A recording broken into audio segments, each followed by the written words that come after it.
Good evening and welcome back to the We Are Right Show. I'm your host, Brett C. Collins. How you doing on this happy Friday? Good everybody on Pilled and on YouTube and on Rumble. What's up, everybody out there? I want to say thank you to everybody. I know Ms. Darla L just bought some silver tiers on Pilled.net. I want to thank her, Trusty Turnup, Super D. A couple of people canceled. Some people came back in. Hogleg 71, Aloha Mom, Ricky Bobby. These are reoccurring and active. I want to thank Thea, Wood USA. Thank you, my friends. I really appreciate you subscribing and buying the subs. It's great. It keeps this platform alive. Wendy's. I haven't seen her in a while, but she keeps re-upping, and I want to thank her out there if she's listening. So I really appreciate everybody supporting the platform. And if you want to continue on with that, you could do that with buymeacoffee.com/wearerise to support the platform on any of them. Thanks again, everybody out there. How you doing out there? What's going on? I'll put the music on. I know. Where's the music? Everybody likes the music. I don't know. Some people, why do you play music in the background? I don't know. It's like elevator music. Some of them, like, people like it. There's actually a couple of tracks that I pick out that I like. So tonight's show, Afterbirth Passports, they die. So this is about the 14th Amendment, Section 3, and President Trump is basically used an executive order to rewrite the language. And we'll cover that. I want to get to it. I didn't get it dropped yesterday. I didn't get a chance to because I didn't do a show yesterday. And we'll cover that, the lexicon, the legalese about the verbiage on that. Florida muckraking's out of control. I mean, we have the gubernatorial, we have Florida elections coming up, the primaries all through the state. The big one, the gubernatorial one. I have to tell you, it's ugly. It's descended into chaos, and it's embarrassing. And I have a lot of thoughts of how I want to blame the GOP of what they did. They should have had debates. But they decided not to. And you know what? This is the type of crap that's been slinging around. And whether I like it or not, whether you could prove it or not, that basically just propels and accelerates the person you're calling out to skyrocket to the top, because now the shit rises or the shit floats, so to speak. Election porn. So we're going to cover some of the election stuff that's going on, election in general with the House, the Senate, whether or not they're going to pass the Save America Act. And I don't know if they did or not. There's still things in place right now. I don't know if they went home yet. Todd Blanche basically moves on to the AG. He'll be nominated. He'll get that Cassidy vote because Murkowski and Collins basically, they shit the bed. I mean, honestly, it's garbage humans. President Trump should basically just take a hit on that and not endorse Susan Collins. He shouldn't. I mean, let her lose. I mean, she's losing right now, I think. When I saw the latest poll. So let that disappear. I know you don't want to in some way, but what's the point? She doesn't support his agenda. And we're going to cover Air Force One. Yes, the memes are all over the place. They're in my X account. We Are Rise Free. It's funny. It's great. And I thought this whole hullabaloo surrounding President Trump's hair, it's just like this burrito thing I saw. We're going to cover this $20 burrito cope. I mean, again, another rhino push. I think it's a neocon attack ad, and they're also utilizing America First idiots to attack the agenda and undercut President Trump. Let's put it this way. All right. If you guys aren't buying your food and making your food, well, then you should not be complaining that shit's expensive, because everywhere else, when you go out, all right, and say you order on DoorDash or you go to Uber.com or wherever you go to order food, all right, and you want that delivered, well, you got to pay tax, you got to pay tip, you got to pay delivery free if you don't have some membership. You have all these things that you have to do. And you wonder why your burrito's $20. And first of all, some of this stuff is so bad for you anyway, you shouldn't be eating that shit anyway. Okay? Make your own food. Get a crock pot and make it. You can get one at freaking Target or Walmart for $40-50 and make your own food. I do it 3 times a week and I eat healthy. You can go to all these different people like Pioneer Women, all these different people to get recipes. Make your own shit up. Make your own food. I'm tired of hearing people bitching about how shit is expensive. Shit's expensive across the board, and it's been expensive for a while, all right? And the number one reason why Because of criminal, illegal, alien scum. That's why rent, that's why mortgages, that's why home prices, that's why insurance, healthcare, you name it. Because you got about 50 million people in this fucking country that are fucking scum, sucking, leeching fucking parasites. They're third world trash. And I hope that this afterbirth passport provision President Trump goes in to go back to the Supreme Court and say, you know what? We're going to go and we're going to utilize this. We're going to go in stealth with a strong legal precedent. And we want you to overturn this to make sure that you kind of qualitatively fix what that means. So we don't have these ass bags shitting out their rotten kids all over the place, you know, from foreign governments, NGO corporations, you name it. I mean, I'm sick of all this stuff. That's the reason why things are expensive. All right. The more people you get rid of out of this country. And I told you the number one reason why things are expensive. It's not just getting rid of the worst of the worst. Yeah, they're the worst of the worst because they're going to rob and steal you. They're going to do everything they can to take from you. But it's the other people, the silent ones, okay, that are hidden in the shadows, that stay nestled in, tucked in like a tick. They hide. Okay. And what they do is they collect welfare. They raise your insurance prices, your car, your health care. All right. They take properties from you that are renting out normally. They increase Section 8 housing. They expand about low income housing. They do everything to lower the property value of your home while the taxes go up and you're going to pay twice for that. So, and then areas of the cities that you live in, you got to live outside of it and the suburbs and pay higher taxes because the fact is you can't live in the city because it's crime ridden. There's so many other things. Then you got to take into consideration the schools. All right. If you have kids, you got to consider that and how much the tax is based upon that at that time. I mean, look, I think that the way I look at how I see things, the culmination of people all over X on a 24/7 basis, bitching and moaning and crying about affordability. Shut the fuck up. Seriously. All right. Some people work 2 jobs. Okay. Some people work multiple jobs. Okay. And do multiple things all the time. I don't want to hear these people bitching and moaning all the time and blame President Trump. That is a sticking point with me. I'm sick of it because it's a divide and conquer ratio that they're trying to set forth. They're trying to say it's all President Trump's fault. He hasn't done anything about it. It's been like this for years, okay? And over time, things what? Through inflation, whether we got it down, things increase over time. You're going to tell me a rental property in 2008, and as a realtor, I can tell you right now, stays the same nominal for 20 years?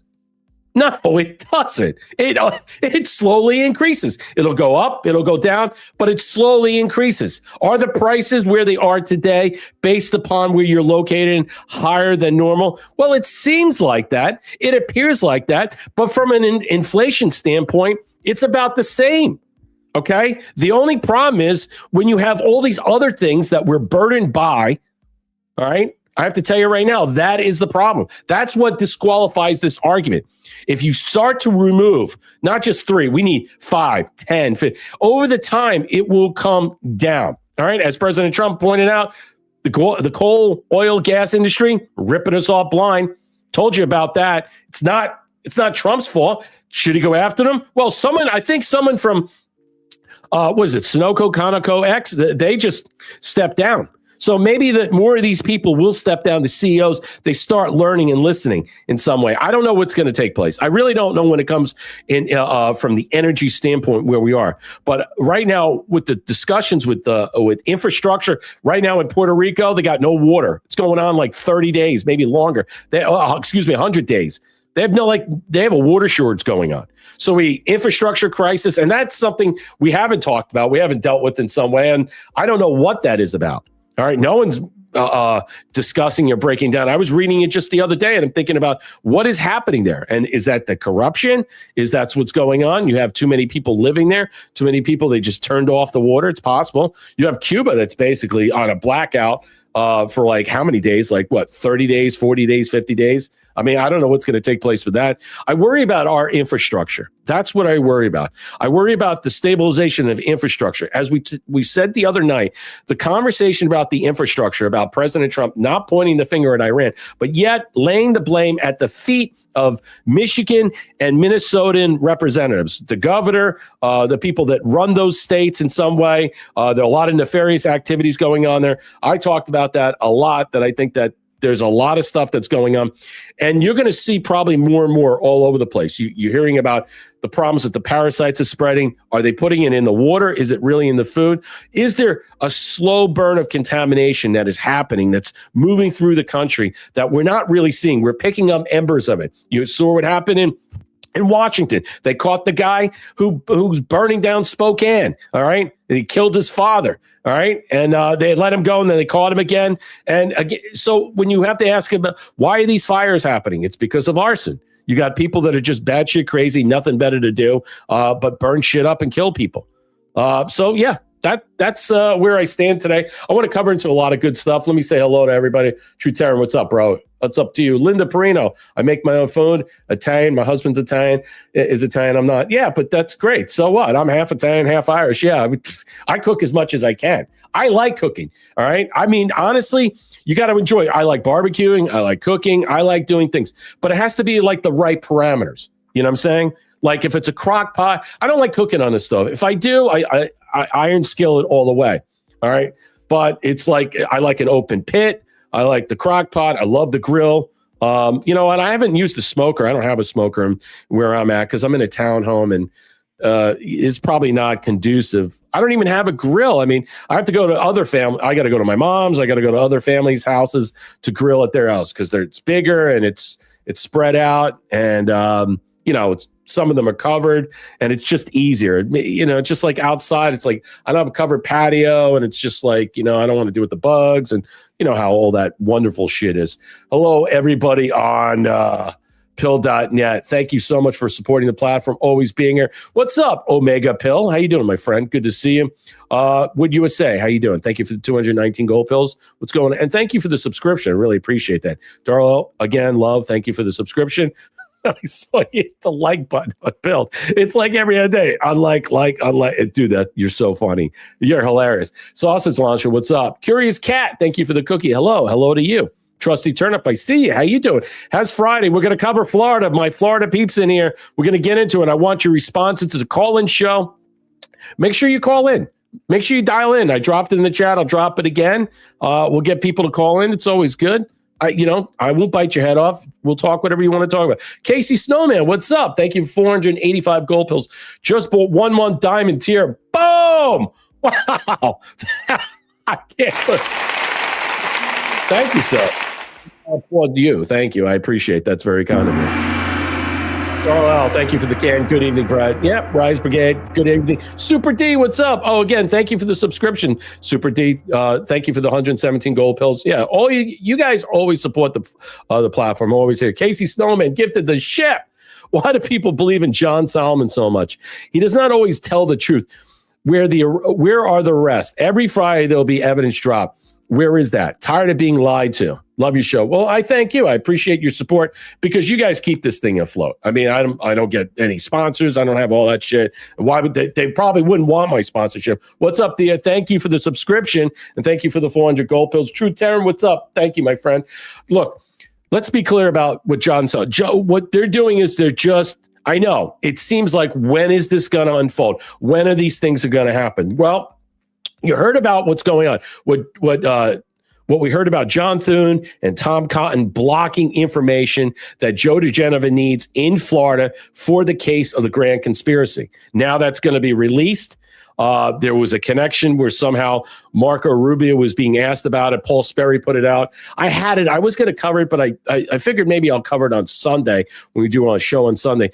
But look, I think you got to consider that they're just laying the predicate that you got to slowly bring people along, slowly get this going on, and then the information drops. And I also think the timing is important. Everybody's going to dip out in August. Something big is going to happen in August. Now, whether or not we get the Save America Act, don't like hold your breath. I mean, I like I said, you might get elements of it and provisions in certain different types of fiscal bills they're going to put out. All these reparation bills or whatever they have coming up. But And that might be, like I said, at the end of August or September when they return. I mean, the House is already gone. I mean, we don't know what's going to happen. There's so much election stuff. Marshall Blackburn won her gubernatorial primary race. So she's on track right now to run that. Now, a lot of people are saying, maybe when she becomes governor, she should nominate Tim Burchett. Now, I don't know who's running in that senatorial election for her seat. But if it is open and she does win, and I think that's why they're doing it, because then she should select Tim Burchett for that position. I don't know about how you feel about that, but that's how I feel. I think Tim Burchett would be a perfect senator from Tennessee. Right now, he's probably one of the few congressmen in there that we enjoy, we like, we trust. There's not too many people. It's not that I dislike John Solomon, but I think what it is that you have to give him props in some way. He's the only honest, really, journalist out there. There's not too many. Catherine Herridge, maybe there's a couple other ones, but I mean, you could count them on your hand, Casey. I mean, so you got to consider that. Yes, he puts the information out and then it later drops eventually. I understand. And it's a slow burn. It's like, what's going on? Why can't we get this stuff? And I think it's all leading up. Is snowballing to the effect, Snowman, that it's going right to what? I think everything is going to be right at the door of the election. Everything, whether we have it or not, or something is going to go pop off. I do. That's what I think. It's either not going to happen or something in October is going to blow shit up so big, not hoping it's going to blow up, but meaning things are going to explode because they realize they either can't steal the election and they gotta let their animals, their criminals run wild. All these the people that have broke into our country and ripped us off, robbed and steal, that are hiding in the shadows. Just like you saw in Spain. I think that there are a lot of people out there. That's why I asked, keep your eye on the infrastructure that's going on. Keep your eye on water facilities and treatment plants. Keep your eye on hearing about all these different things right now. I want to get into this right now. So let me do this. Been working on a couple other things because we've had technical difficulties here. And I'm storming through it. Let's see. All right. Yep. And it's not me. Not me. I can tell you that right now. I pay an arm and a leg for these fucking guys at StreamYard, and they'll be lucky if I keep them.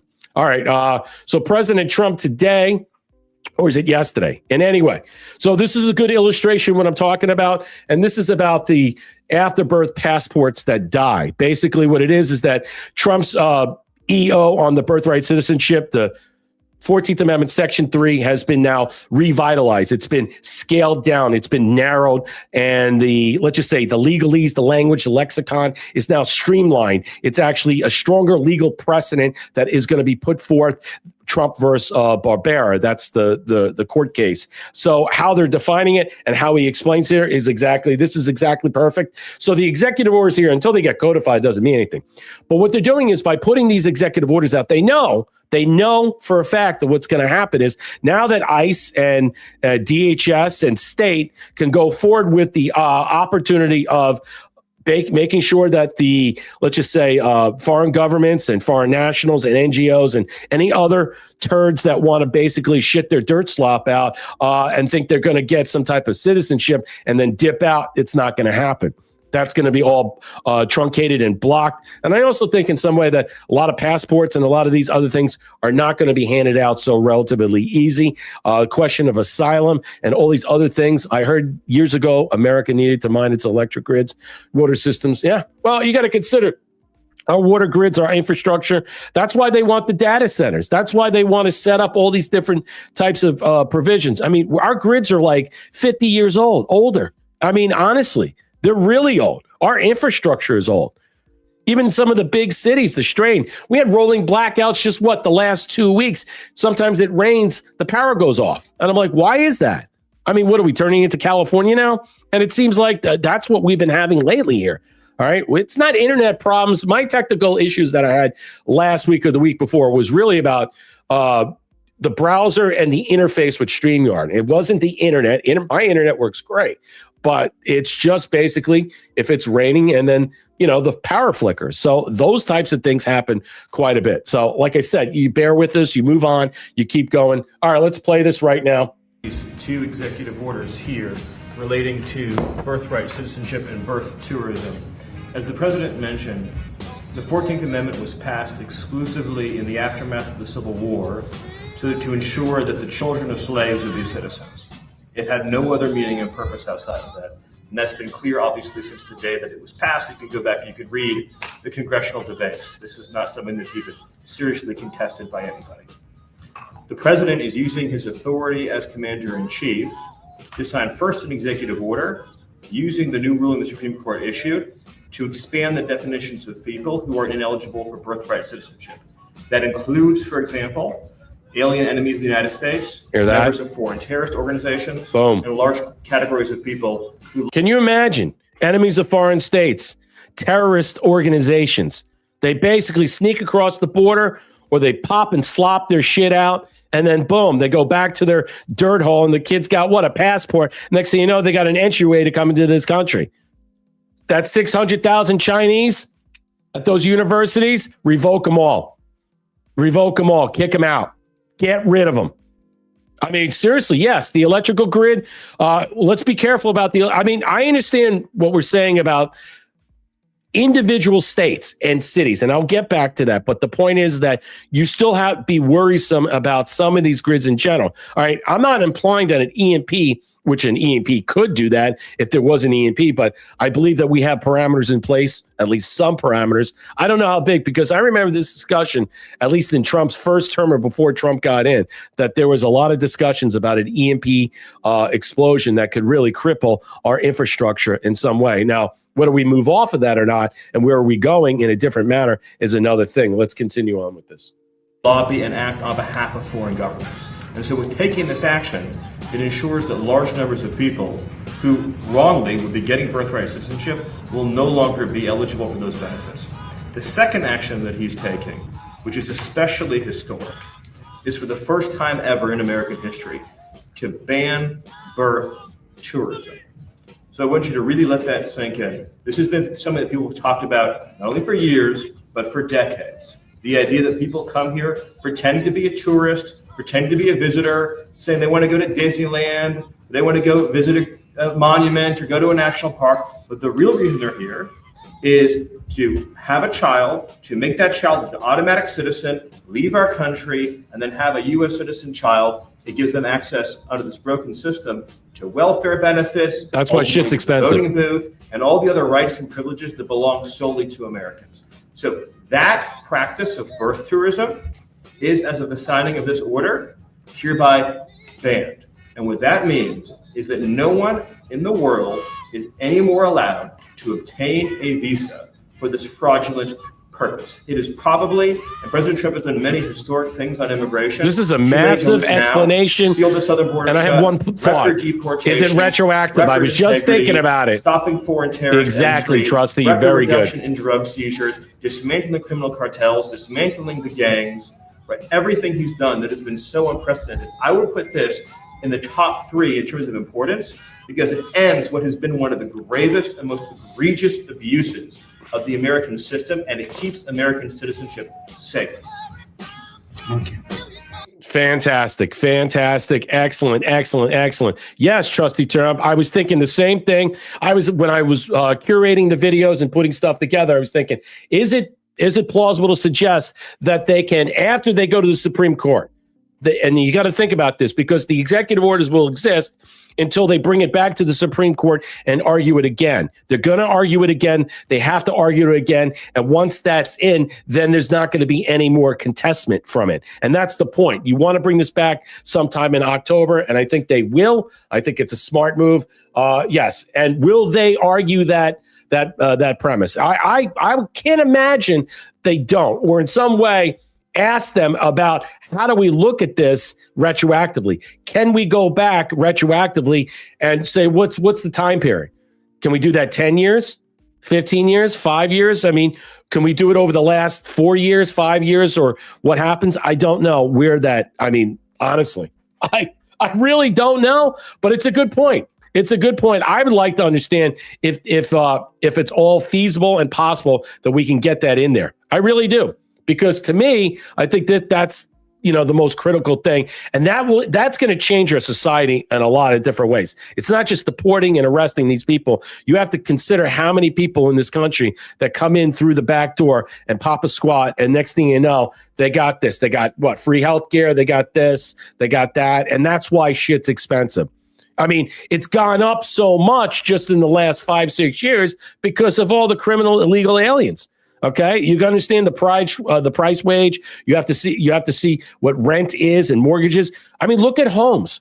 10 years ago, just go back 10. I remember 10 years ago, just areas where I was in Delray, Boynton, Boca, that whole area and stuff. Homes, you can get a home $350 and stuff.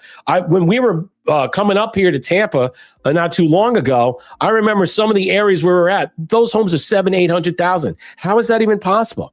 I mean, yes, they're going to slowly increase, but when you get to a margin of like 150% increase, it's no different around here in Tampa. The larger cities or the predominant cities where there are going to be beaches and shores like that, it's just going to percolate more.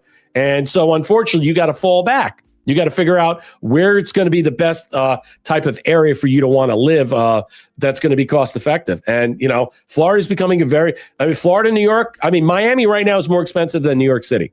How about that? Miami. Okay. Tampa is the second most expensive city in the state of Florida. It has the most millionaires per capita. I'm not one of them. But when I'll say this is that when you start to look at the areas where you're at, you're like, how is that possible? Because the areas in Palm Beach are super wealthy. Well, it's the treasure coast. It's that treasure land, okay? Anything along the beach side on A1A, if it's even called A1A anymore, but that whole area is super money. So if you're by Federal Highway or closer to Dixie or A1A, that's where the money's going to be. That's where the price increase is. The further west you are, you got to think about flood zones too in Florida and what they're doing. Because next year, most of the homes right now will be forced, whether or not you're in a flood zone or not, to pick up flood insurance. That's a problem. So Observing Consciousness puts this out. SCOTUS blocked Trump broad birthright citizenship move. So he just compressed the target and came back through the opening of the court that left. The new orders hit 2 lanes: children tied to alien enemies, foreign terrorist organizations, foreign government actors, the birth tourism itself, empowering state and DHS to stop the entry pipeline. That's the key. This is the real signal. Trump versus Barbera. This is the boundary. This is where they're going, narrowing the target, stronger legal footing. And listen to what President Trump says here.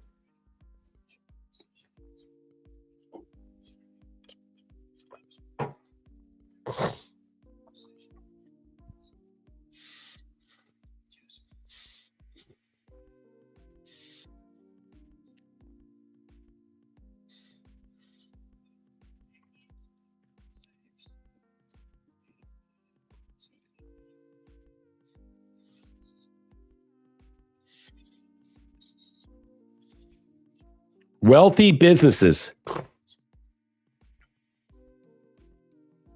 Wealthy businesses. Think about that. Wealthy business. They're setting up a shop, an enterprise of doing this. This is massive. I don't think people really, I think it kind of blew over yesterday. A lot of people kind of just like misread this in some way. They're like, all right, so where does this go in some way? Well, I know that we had our heads down about the Supreme Court shitting the bed. But I think realistically, when you consider what the Supreme Court had did to us at the moment, it was really about how Kavanaugh basically came back and said, hey, look, this is how you fix it. So they did the executive order. They'll now bring it back to the Supreme Court, streamline this, and then this will be the law of the land. And that's it. There's no going back from this. It's over and done with. It'll be adapted into our Constitution. It'll be law. Okay. And I think from this, things are going to change. And this is for the future. But again, I wonder if we're ever going to get some type of idea or answer regarding if it's going to be in some way retroactive. Because the question would be, how do you do that? How much time can you go back? I mean, 10 years would be good enough. I mean, because we don't know how many people. We know it's 50 million. We know it's 50 million.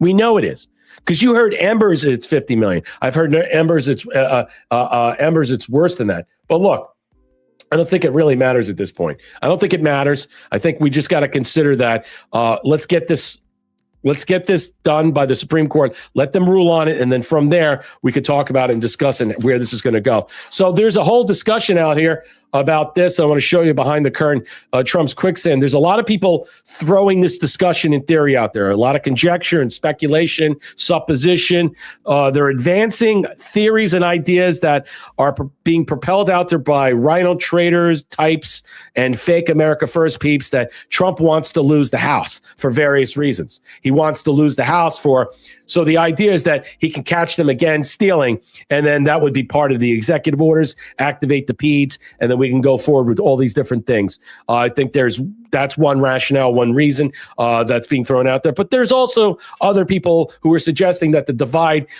is growing, that the only reason that Tucker Carlson, MTG, and all these people are putting out another thing is because what Ross Perot did. Okay, when you vote for Ross Perot, what you got 19 million votes, and that basically swung the election away from George Walker Bush to Bill Clinton, and that's what they're trying to do here. I don't know what's on the ballot. I mean, they're not really on the ballot. They're just going to be throwing people out there to say, this is who you vote for. This is who you vote for. Vote for a third party. Vote for this person in some way. Well, I don't think that's going to fly. Not in the midterms. Maybe if they're trying to set up something in the future, like 2028, which would be much more logical to set up some type of party. All they're doing is what? They're They're just, they're just shooting their mouth off. And, they're trying to get you obsessed with the idea that, hey, look, President Trump has failed at all matters. We're losing a lot of the stuff you're not going to see until years later. The time is now. We live in the present, not the past. We should focus on the future. Well, the three topics here that chew up much of Trump's time and attention all three are wildly unpopular in the polls. And it's almost impossible to see the public warming to war, tariffs, and statutes. By the numbers, Trump's approval cratered to an all-time low of 32%, Quinnipiac poll last week. Even more damning, 68% of the voters said he isn't focused enough on the problems most Americans face. Trump has squandered the GOP's most durable political advantage. Now, they're utilizing this and saying he's doing it on purpose. Some people are saying he's doing it unintentionally for other reasons. Other people are using this same type of polling in some way and saying he's floundered, he's flatlined, it's over. He just lost another Annie Ogles, who he supported. Now, he did it out of fealty and loyalty, but Charles Hatcher, who won that district in Tennessee, let's put it this way. He won that district. He was also a Trump guy. And you know what? Let me tell you something right now. He's still supporting that guy. He's supporting that guy now going forward. So he did that for Annie Ogles, knowing full well or not, he might lose that, and he did. So Trump has squandered the GOP's most durable political advantage. That's what they're claiming. The Pew polls are out there, and it found that voters are split on which party is better for the economy after Republicans issued for 9 years back to Trump's first term. Behind the scenes, New York Times, Maggie Haberman obviously estimates 70% of President Trump's mindshare goes to renovations and monuments. See, again, trying to redirect what President Trump, well, he told us that this is what he wants to do. He wants to beautify D.C. He wants to clean up D.C. He wants to clean up America. He wants to make the capital of what it is. It's a legacy thing, she says. But they're using this as a distraction. Why he's focused on that, he's not really caring about the economy. That is completely not true. Trump inside told us that he concentrates on hobbies that distract us from terrible polling numbers. And then we keep hearing complaints from top Republicans about Trump's reluctance to release the $400 million cachet. Now, he has up to $800 million. All right. $800 million. We'll show you that. Built by a super PAC MAGA Inc. The unwillingness, that is massive. That's bigger numbers than what the Senate could raise on its own or what the House does. President Trump is a machine. The MAGA machine is what? Donating, supporting him so he can what? Pick the right candidates. So what? So two guys lost. One in Michigan, all right, who basically they didn't like his name because they thought he was a Muslim. Okay, and he really was floundering anyway. Annie Ogles was out of fealty. So what? Big deal. It's not like he's lost 40. He's what? He's like 130 to like 3. So they're saying in politics right now that the campaigns are won and lost in the summer for Republicans. This was what Trump induced summer discontent. Now, a lot of people we need that money. He needs to release it. I think President Trump is basically going specifically to certain areas where he wants that money to go. Not all of them. They're not going to shoot their wad out there and blow all that money. He's controlling where this money goes. And I can tell you right now, Susan Collins, you're probably not going to get a lot of money. I mean, I can't imagine him really wanting to nominate her. He might throw some money at her, but he said, "You're on your own, honey." I mean, look, you didn't want to advance Todd Blanche for AG. So, I mean, Murkowski, she's up in, 2 years? So her time, she's done anyway.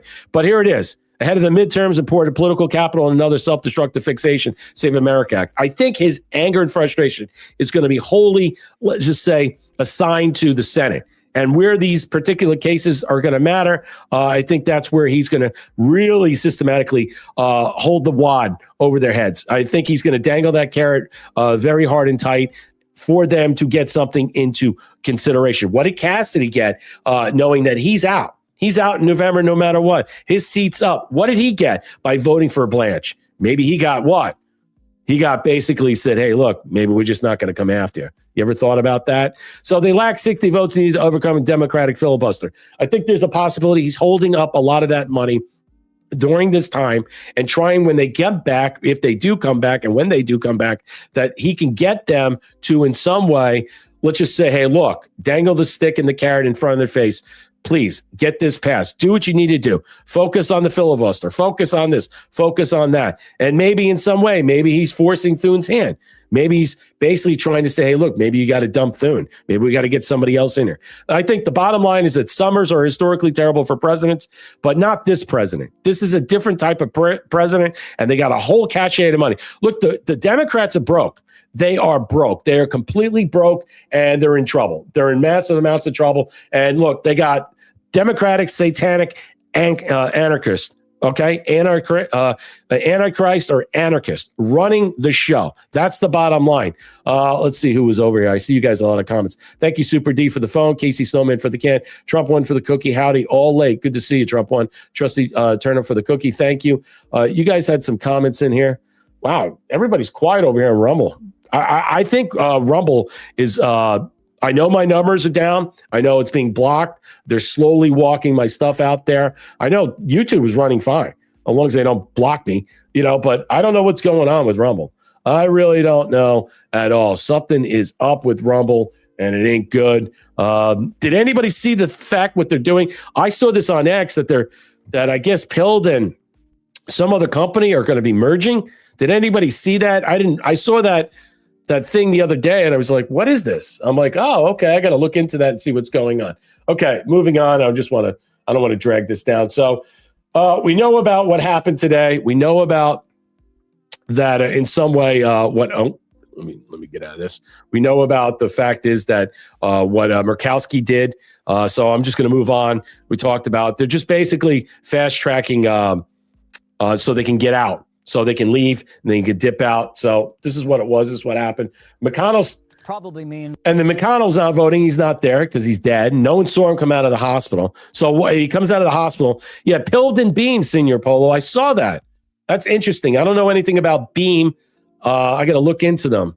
Someone said they were a company video game or something like that. Or I don't know. Software company, video game company. I don't know. Must have been the N word. I haven't said that. I haven't said any of that. Honestly, I don't know what's going on at Rumble. It's all quiet over there, right, True Terran? I don't know what's up. Maybe people are listening. They're just not commenting. So it's official. Todd Blanche has the votes. McConnell's not voting. Cassidy, Cassidy, basically, he was allowed to do this, and maybe he got a pass, and so he voted, which was surprising.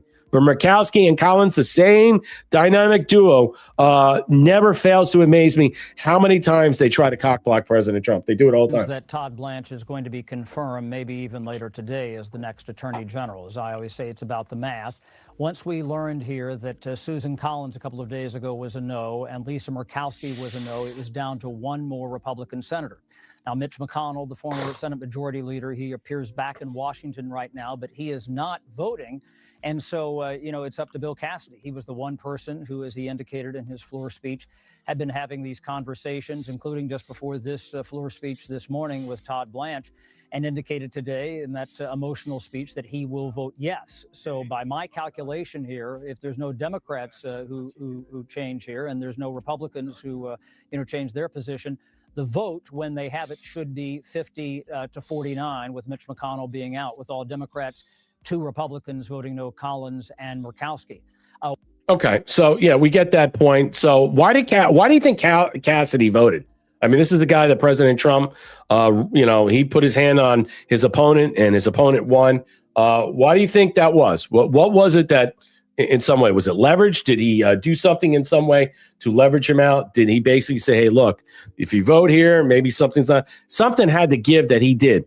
But Murkowski and Collins are steadfast. Thank you, Thea, for the 300 gold pills. I see some of your comments. I'll get to why can't we get rid of them if they're corrupt? Listen, I think President Trump should take a hit with that one.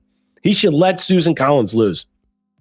He should not campaign for her. He should not throw his hand around her and stuff. I mean, he's probably going to in some way from a pragmatic standpoint. Makes sense, but it doesn't mean that endorsement's going to reign true. I mean, it's going to be a farewell endorsement. Murkowski's up in 2 years. So Murkowski's going to have a hard time. Remember, her father was governor, and before he dipped out, appointed her senator. So she hasn't earned anything there whatsoever. And the way they do their primary runoff with that 50% tier, it's just garbage in some way. Remember, Carrie Lake ran over there. I mean, not Carrie Lake. What's her name ran over there for that position in senator. So right now, we'll see what happens. I don't know. Like I said, Murkowski's up in 2 years, but Collins, she could lose this election. And you know what? I don't think I care. I know we'll lose a seat in the Senate. Maybe we could pick up one and another, and then it would balance it out. But I mean, honestly, Collins does not want to support President Trump at all. And I think she's realizing that she's probably going to lose this election, and she's going to do everything she can to obfuscate and obstruct President Trump in so many different manners. And I think that's the real reason. All right, moving on. I'm not going to get to the Todd Blanche stuff. This was another thing. Oh, let me get back into this. So I want to show you this. So today we heard this, and this was the problem. This was the ugly, let's just say, big stick in the room that's happening. Trump says he will appeal this, another Supreme Court case that's going to go back. So the appeals court basically came back and smacked down the ballroom thing. So here it is. The U.S. federal court ordered President Trump's administration on Friday for construction on a $400 million ballroom on the site of the White House demolished East Wing, dealing the Republican another major setback. It's going to the Supreme Court and finally get it done. And maybe they'll tether it and toggle it with other things. Consider that. So the president, temporary tenant, not an owner of the White House, cannot fundamentally reshape it without congressional approval. The Washington-based U.S. Court of Appeals District Court said 2-1. The order upheld a preliminary injunction won by the National Trust Historic Prevention, which sued this year. So after the administration tore down the East Wing and began 90,000 square feet. Let me just stop right there. So what's going to happen? So he can't build this. So it's just going to lay what? Barren and demolished. So are they going to say you're going to have to put it back together like Humpty Dumpty before? Is that what you're going to say? Really? Really? Or are you going to force the Supreme Court to unilaterally usurp this in such a way? Now, whether they send this back and say Congress has to do this, well, then there you go. All this stuff is going to lay bare. I don't know what's going to happen, but I do believe in some way that it doesn't matter. They're going to move forward nonetheless. Whether or not a massive ballroom should be constructed is for Congress to decide and not a matter for the executive self-help the panel's majority wrote. The appeals court placed its ruling on hold for 14 days to allow Trump administration to appeal to the Supreme Court. So we'll find out. So they can appeal. They can go back to whoever it is, and whoever is basically going to look at this and say, hey, boom. Let me know what's going to happen. Let's get some litigation. I think the construction will go on. They're saying 14 days to allow the ruling. So basically, construction will continue on through the 14 days while they appeal, and we'll see what happens. Trump has increasingly claimed that the ballroom project is a security necessity, referred to the structure as a military center, and a post on Truth. So whether or not the Supreme Court decides, I think what's going to happen, the Supreme Court, because they're on recess. So however they make this, let's just say, decision in some way, they might just say, look, you have the green light to continue on, and then we might table it for now and then take this back up come October. That's a possibility. You could continue on for now, or after the election, or when Congress resumes, that you'll have to take this up with Congress in some way. One of those things are going to happen. We're not really sure how there are, but there's a whole host of things that President Trump is scaling down right now. So we'll find out. The Congress can't legislate. You think the Congress is going to vote on this? All right. I mean, honestly, they're again. I mean, all the Democrats are against it. I mean, a lot of Republicans didn't like this either. The Supreme Court is corrupt. Fuck them. Do what you have to do. Yeah, you should. I mean, he should. I don't know what he's going to do. He's going to appeal. He might just get a stay on this and see what happens and said, you could continue on until blah, blah, blah at this time, or you could continue on blah, blah, blah until Congress decides to do this. If they decide to kick it back, most likely, I have a feeling they'll allow him to continue on until Congress comes back into session, or say, hey, look, they have to take this up, or table this in another matter, or have Congress present this to the Supreme Court. Something will have to give about this. All right. So President Trump puts this up. Here's the Truth Social post. And he puts this up. And he says this in basically just comes back out and says, look, here's the bottom line here. Come on, why isn't that sharing? Man, this thing is slow. It comes back. He says, look, two Obama and Biden appellate court judges just voted against a desperately needed military center required for national security at Washington, D.C. of our country. Highly respected judge Naomi Ray stated the following key points, among others, in strongly worded dissent. This was a blatant abuse of discretion to begin with. The district court has no jurisdiction because the trust has no standing to stop the construction at the White House. The balance of equities overwhelmingly favors the government. The district court elevated the aesthetic displeasure of a single passerby over the government security interest in the ballroom and the security risks of leaving an open construction site at the president's home and office. These areas are inequitable judgment requires vacating the injunction.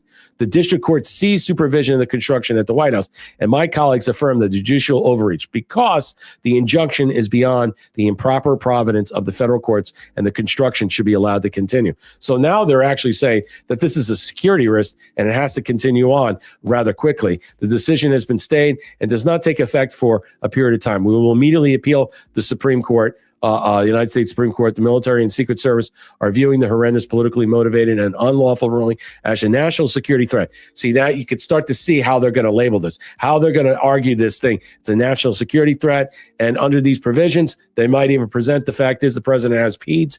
And under these PEDs, he could do what he wills. The single integrated project includes bomb shelters, state-of-the-art hospital, medical facilities, protective partitioning, top secret military facility structures and equipment, protective missile resistant steel columns, roofs, beams, drone proof ceilings, and military grade venting and ballistic and blast proof glass. Wow, that's amazing. Oh, let me allow that because it's not doing it.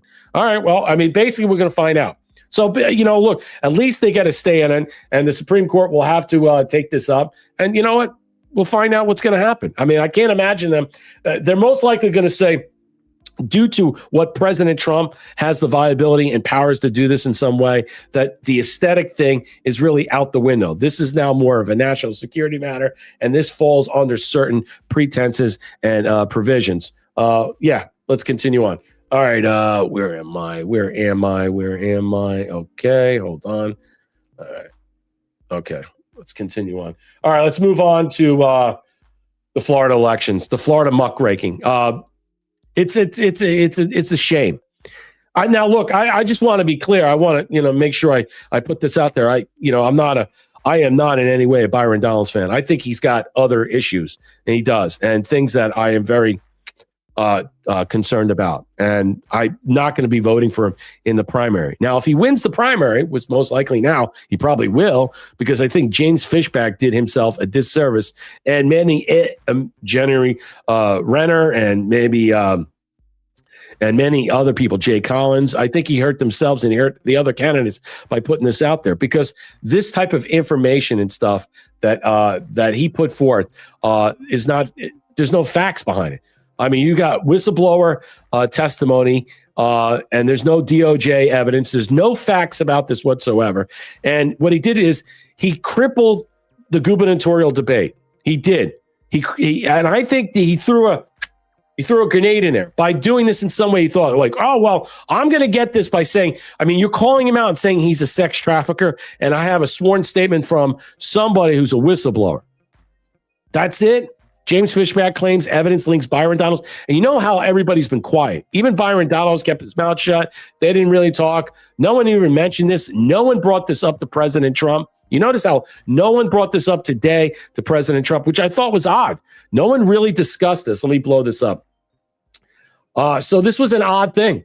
And I think a lot of people knew that he's full of shit. And I think they did not want to, in some way, circle the wagons with this, all right, or go down the drain with this, especially if they're reporting on something that you cannot prove, that there's no verification, that it's not viable in any way. He claims that Byron Donalds, in some way, this goes back to Republican gubernatorial candidate Fishback, used Thursday, the conference in Tallahassee, to accuse his primary rival, Byron Donalds, being on a federal investigation for sex trafficking, just weeks before a Republican chose their nominee. Man, this is muckraking. This is weaponization, whatever you want to call it. It's ugly. It is bad. And like I said, I'm no fan of Donalds, but just to come out here with whistleblower document really doesn't really underscore anything.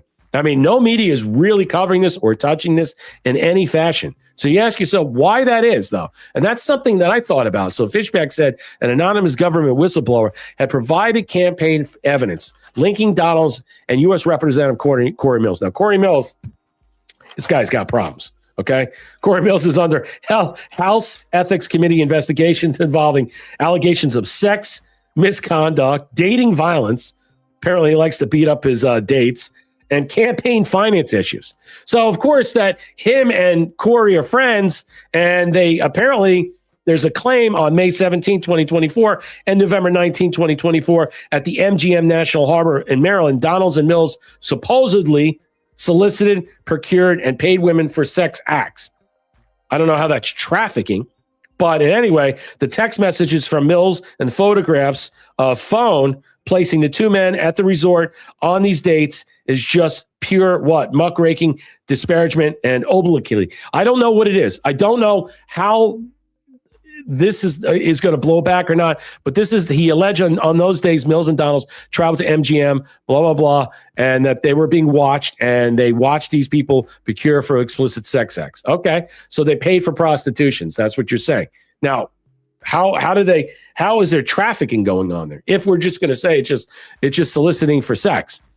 To support his claims, Fishback displayed messages he alleged showed two men were together at the resort on the dates in question. His legal team, he noted, spent weeks attempting to independently verify the whistleblower's information through third-party communications. Okay. The Florida candidate asserted that the federal authorities are preparing criminal charges. Yet, when questioned regarding Donald's status in the investigation, the Department of Justice declined to comment. Now, whatever that means, there's still a lot of stuff out there we're not really sure. But Fishback contrasted this with the letter forthright early with the DOJ formally cleared former Republican Congresswoman Anna Paulina Luna of criminal conduct. Despite the seriousness of the allegations presented, Fishback repeatedly insisted gathering was strictly about voter transparency rather than political campaigning. All right, so you're saying he did this. He's knowing he's going to lose. All right, let's just say that he's going to lose. We get that.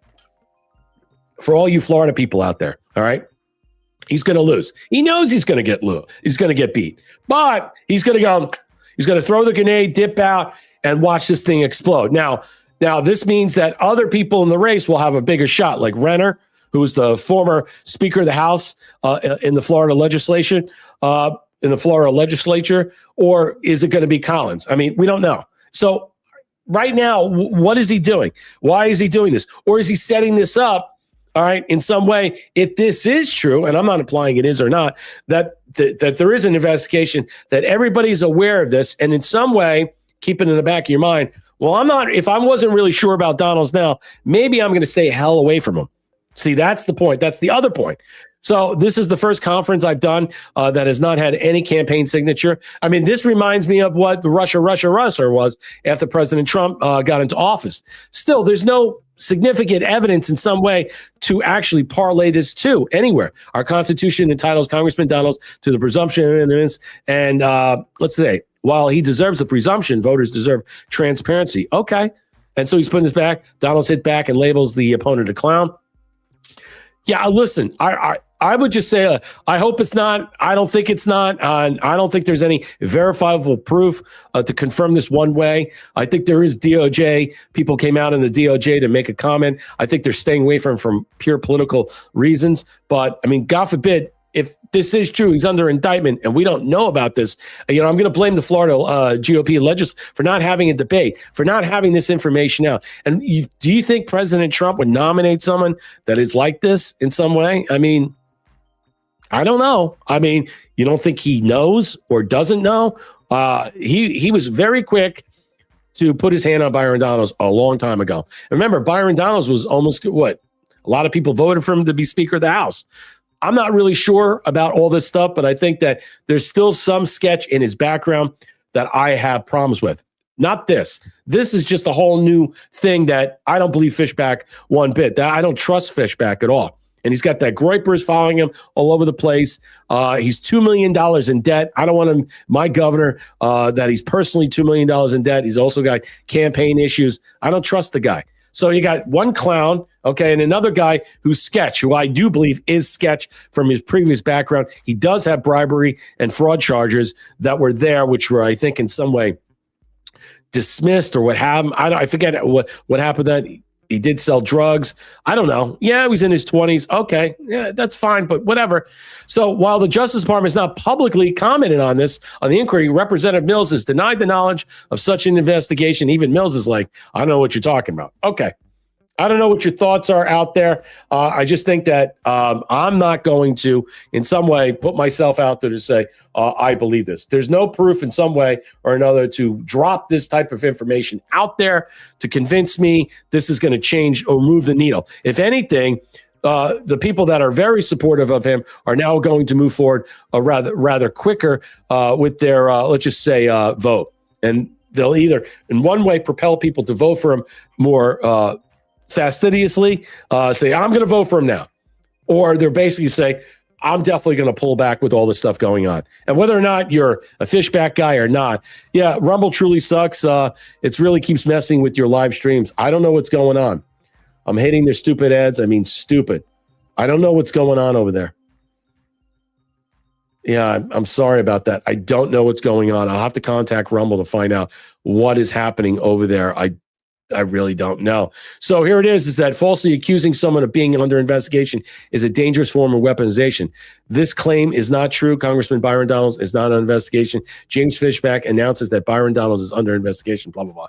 All right, so there you go. All right, moving on. I just wanted to get that out there. I think a lot of people in some ways are like, they don't understand what's going on. I think a lot of people are caught into this I don't know what's weaponization. I don't know what's happening. That's the problem I had. I lived in Pennsylvania for 41 years. I didn't vote, all corrupt. Yeah, I moved to Connecticut, voted the same thing, not anymore. I understand. All right, let's jump forward. Yeah, I got to figure out what's going on with Rumble. I got to contact Rumble. I got to see what's going on with Rumble. Is it ads they're playing? I hate their stupid ads. I mean, stupid, really. Interesting. Wow. I don't know. Is it ads on there? I don't know why they're doing that. It's crazy. I don't understand. I watch other people's streams and their streams moving on. I'm like, come on. I don't know. It's bullshit, but it's basically, it is what it is. I got to figure out what's going on. So this was the thing I wanted to show you about Annie Ogles. Okay. This was the thing I wanted to show you. So, all right, here it is. So the whole thing with Annie Ogles, so the Trump-backed rep Annie Ogles loses primaries. So there's a lot of people that were shocked that this happened in some way. Let me see. No, this is not going to play. Hold on. Let me get out of this. Yeah. Okay. So a lot of people were shocked that he lost, but President Trump supported him and stuff. But the other guy, Charles Hatcher, is also, but he didn't support him. He didn't move forward with like endorsing him in some way. But here it is. In another crucial race, incumbent Republican Congressman Andy Ogles lost the GOP primary in the 5th Congressional District to Charlie Hatcher. Ogles was backed by President Trump and Hatcher was endorsed by Governor Bill Lee, but Ogles faced a number of controversies, mainly related to his social media posts, including about how Muslims don't belong in American society. So you're going to tell me a Tennessee congressman, all right, who said certain things like that some people take that, and we're having all these issues. We're having all these issues that are happening right now, and you're telling me right now what the people in Tennessee, all right, are basically, I'll put it from Miniite, all right, they're saying right now that the people in Tennessee are saying that he's a racist and that they don't like his Islamophobic content. I find that very hard to believe that this guy lost. But what it was is that when I looked into it, it wasn't that the flamethrowing that lost his primary. They expanded the district. And Charles Hatcher is a farmer. And I believe in some way what a lot of people don't realize is that this spread into a farming district, and the farmers had Charles Hatcher's back. And I think that's what it was. I'll be in Nashville tomorrow. I will ask around and report back next week. Yeah, let me know. I think a lot of people are just like, and remember, Nashville is a very blue area too. Very blue, not a Trump area per se. So, but I'm not really sure about this, but how to claim that this was about bigoted posts and all these other things about the gays and all these other things. I mean, I think this is just whatever. It could be because part of the area is blue to some area, but I believe that the redistricting in the area in Tennessee expanded into what Charlie Hatcher, basically the redrawn in rural areas in the state, and he was a heavy favorite in those redrawn districts, and that's why he won. I believe that's the case, and I think it has nothing to do with anything else, because I can't believe it's because of some commentary he made about gays and Muslims. I mean, honestly, people say shit like this all the time. They say worse than that, okay? They say batshit cuckoo crazy stuff all the time. Yeah, my hair is turning white. My neck's always been red and still blue. Can I say red, white, and blue Van Zandt? Funny. Senior Paul, thank you for the shades. Who is Trump supporting in Florida's governor race? Byron Donalds. Darrell gifted the can. I want proof of life for the turtle. Yeah, I believe he's dead. He's probably upside down in the shell. Yeah, he probably is. He's turtle soup, honey. He's turtle soup. Thank you, Aloha Mom, for the shaves. For Super D. Look at that. Thank you, Aloha Mom. All right, let's go. Let's move this ball flowing. And yeah, I'm gonna try and fix Rumble and see what happens. Contact them, find out what's with the ads and stuff. All right. Here's President Trump. Oh, let me get rid of this. Here's President Trump. Let's see if I. All right. This was a conversation he had with I forget the news organization, but he had in D.C. And he said some interesting things about it. Trump says spending $800 million to help Republicans in the midterms. He talks about this. And this is where I start to wonder, is he really going to spend that kind of money? They're saying there's $400 million that he's supposed to spend for the Senate. I don't think he's going to do that. All right. I mean, for the House. And a lot of people are wondering if he's holding this up for a reason. Wow.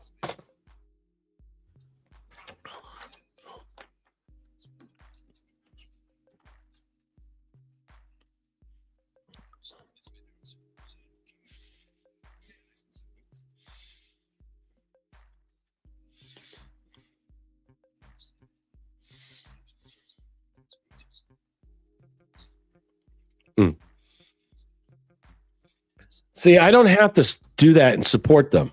I have a busy schedule. And again, I go back to what I was saying about the inference I was suggesting, that people are advancing and initiating this speculation, the supposition that the theory is that President Trump is being, let's just say, discussed about his lack of what? Participation in helping candidates out because of the Senate, who basically failed to pass the Save America Act. And I think it's more about the Senate than the House of Representatives, maybe individual pieces per se. But fake America First peeps like MTG, Tucker, or what have you, those losers are just basically the mouth breathers all over the place. Are saying he's holding this money back. He's using it for other things that he wants to do. There is a discussion that he's also wants to put away for, he can use what he could do whatever he wants. He also is doing this to set up and also a fund. That's what other people are claiming. See, they're pushing back because they're claiming that he's also holding back some money because he wants to use this for a reciprocity fund. He wants to use this for a restitution fund. And I do believe in some way that I think that what President Trump is discussing here and saying, all right, to all you senators out here, especially on the Rhino side, in the Republican side, oh, it's muted. Is it? Am I muted? Oh, all the clips are muted? No, they're not all muted. I can hear it. Hold on a second. No. Hold on a second. Yeah, I'm going to have to fix this. I don't know what the fuck. All right, hold on. Hold on a second. Hold on. Really? All the clips are muted? No, they're not. They can't all be muted because I can hear them. All right, let's play this now. Money and a lot of Can you hear this? Allies, I control it. Okay, you and your allies. $800 million. You got to be. It's funny. Nobody ever. Of course, I'm going to do. You're going to spend it in the midterms. I could spend it. Is it playing? Pretty much anything I want. I'm going to spend it. 5x5. Hold on a second. What's going on here? 5x5. What's going on? Sound very low? Really? Okay. You guys are brutal. Republicans. And so when you say I don't Can you hear this? No, I didn't say that. I said some people say that. Yeah, look, I mean, I could do a lot easier. I didn't have to be away in Nevada yesterday. I didn't have to be in Los Angeles yesterday making speeches. I didn't have to be supporting all the people. I have a lot of, I have a busy schedule. I said to somebody, wait a minute, you don't understand. I won. I'm not campaigning. Now, that's the other thing. I get a tremendous vote. I have records in many of the states, the most votes ever in Texas and Florida and many, many states, Alabama. You can go through them, many, many states. The most votes ever.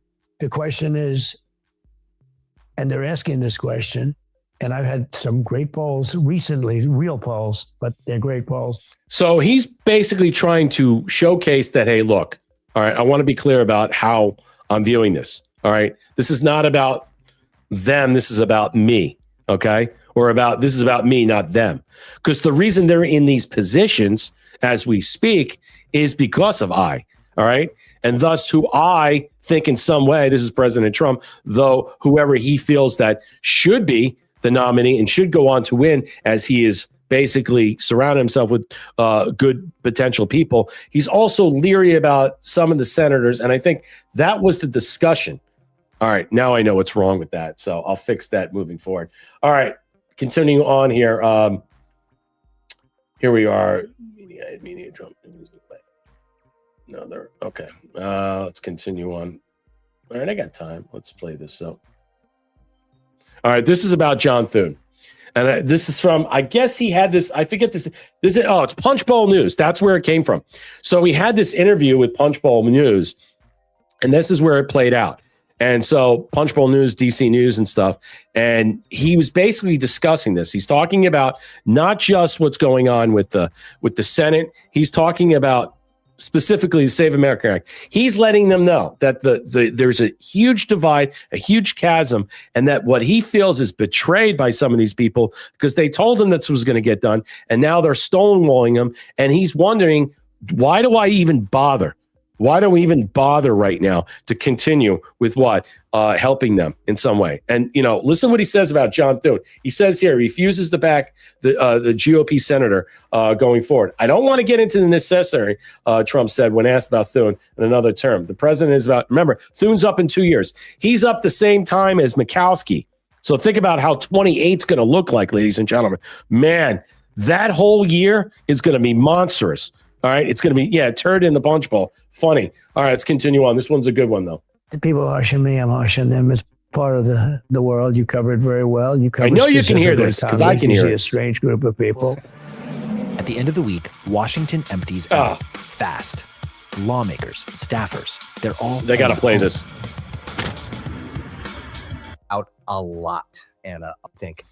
Frustrated with Republicans. That's how Boeing backs America. Stupid commercials. See, just right, like President there. Trump, welcome to Fly Out Day. Thank you. Here to talk about Congress. Good. We have 89 days until midterm elections, something you've been focused 89 on. days. But let's start with Save America Act. And the Senate and John Thune, the leader of the Senate. Doesn't look likely, can't guarantee it, doesn't look likely the budget resolution's getting on the floor this week. They're trying to wrap up a lot of business, that resolution does carry the blueprint for the Save America Act. Thune says it doesn't have the votes. You seem to think it does, or they should try or do something. He's been pretty pointed on this, Thune. He says he doesn't see a pathway to 50, 51, doesn't have 60. Democrats aren't voting for it. What's the disconnect between you and Thune? Well, we have no disconnect. I think we have a good relationship, but I view that as a very important thing. It's voter ID. If you just even take the ballots out of it, the ballots are very important, but we do that another time. Voter ID, and it's proof of citizenship. And I figure you can't get any more basic than that. In other words, we want to see your citizenship. We want to make sure that you're a citizen to vote. We like photo ID just to make sure, because the elections are rigged in this country. The elections are a mess in this country. And that was proven in 2020, and it's been proven elsewhere. Look at the recent election that took place with the Spencer Pratt in Los Angeles. All of a sudden, So he's saying part of the reason why this is all being held up is because they don't believe the elections are stolen. They don't. There's some of them in there that don't believe it's stolen. At least that's what let's just say their argument is. And they say, well, we don't need to really do this in some way. And President Trump's saying, I don't understand you. What's the real reason? So who's really controlling them from pursuing this? That's what he's trying to argue here. He's saying somebody is controlling them. Someone is holding them back from doing this. The question is why? Who's paying them? Yeah, Thune is done, and he's basically playing. He's telling him, hey, look, if you don't do this, we're going to hold back the money. We're going to hold back this. If you don't pass this, we're going to pass this in other provisions. Look, I think in some way, whether President Trump goes in an executive order or not, which I think most likely it's possible, whether they split up the Save America Act into partitions and little particulars, it really doesn't matter at this point. What difference does it make? It's only a couple of things in there in some way. President Trump can do an executive order, push this forward, and then if they want to bring this up to block him, take it to the Supreme Court, because that's most likely the outcome. They're not going to codify it in any way, and that's the problem we face here. That's why I said that you'll probably get a limited amount of the Save America Act, but not all of it. Yeah, I'm so fucking tired of this shit too. It's ridiculous, but that's what we're facing right now.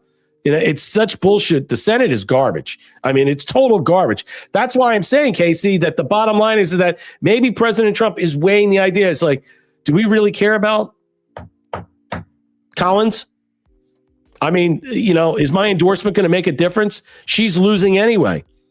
And if I don't endorse her, she's definitely going to lose. How about that one? She probably doesn't deserve his endorsement. No way. And the other thing is Murkowski, she's gone no matter what. She hasn't ruled that she's going to do it. Thune is basically saying he's not going to run again in 2 years. We don't know what's going to happen. All right. So we don't know what's going to happen with a lot of them. So we'll see. And I do believe Murkowski's gone in 28. Thune, that's up in the air. Well, all right, kick me out. All right, let's play it again. They came from nowhere. It looked like he was in the runoff or easily in the runoff. The other one was, the third place was a woman nobody ever heard of. She's crying. Oh, I didn't make it. She didn't make it by a lot. All of a sudden, she surged. Unknown people don't surge. And she surged after the election was over. And she ended up getting in the runoff. He didn't. Look, we're like a third world country in many cases, in many states. Third world country. So I think that I think it's very important. Save America Act is a very important thing. John's trying. He's trying hard. I really believe that. But if he doesn't get you looked away. He looked away. He put his eyes down and looked away. Well, I can probably do that. But I have a couple of people that I won't do so well with. You understand why, right? They're no longer in power as soon as they leave on January 20th. Should he put it up for a vote either way? Yeah, he's talking about Tillis and Cornyn. I'd like to see the people that want to vote against it. I want to see the people, both Republican and Democrat, who vote against, because mostly it's Democrats. We have most Republicans, in all fairness. We'll have a few. So he's interested to see who is going to vote for it in the Senate. Like fully, they take this up fully. Who wants it? He wants to see who's going to pony up, who's going to do it on both sides. And he wants to hold them accountable, nevertheless. And I think that's a reasonable explanation of understanding. He's laying it out at Thune's feet. He said, "Look, if you can't get this done, we're going to go one last try. And if you can't get this done, we'll see why, and maybe we'll table it after the election. And by then, it's too late, right? Or do we have to get some other provisions? Yes, I see the National Emergency Act. I think the NEE. Yeah, I think there's a lot of other things that we haven't even discussed. We haven't even talked about. I'm going to show you right now. Yeah, no doubt about it. Let me show you this. This is Geiger Capital put this out. Let me show you. This was an interesting thing. I want to show you. It's not a video. It says here, Geiger Capital put this out. Holy shit. Since Trump took office, 1.3 million foreign-born workers, legal and illegal, have lost their job. Meanwhile, 1.7 million Native American-born Americans have gained a job, a sharp reversal over the last few years. Look at 2020 stat here. That's amazing. All right. And then they're bitching and moaning that, 23,000 jobs were lost today. Who were they lost by? See, you don't hear that figure. Are we starting to see that more and more people are no longer going to be viable for certain positions at companies because they are illegal, they are green carded or something other? We're not really sure in some way what these numbers add up to.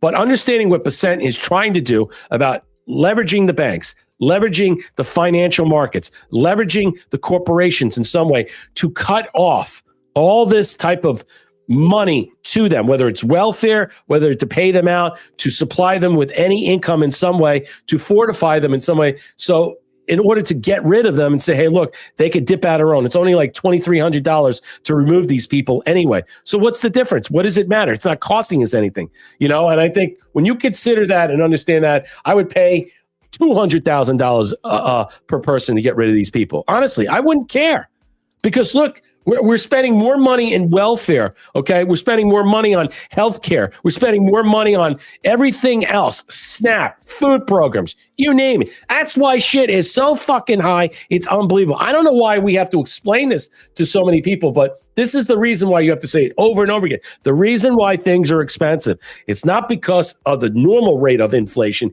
and deflation and how things are, the normal progression of things are. All right, because we're at a normal rate. If you look at it right now where Trump's term is, okay, it's about the same, almost, okay?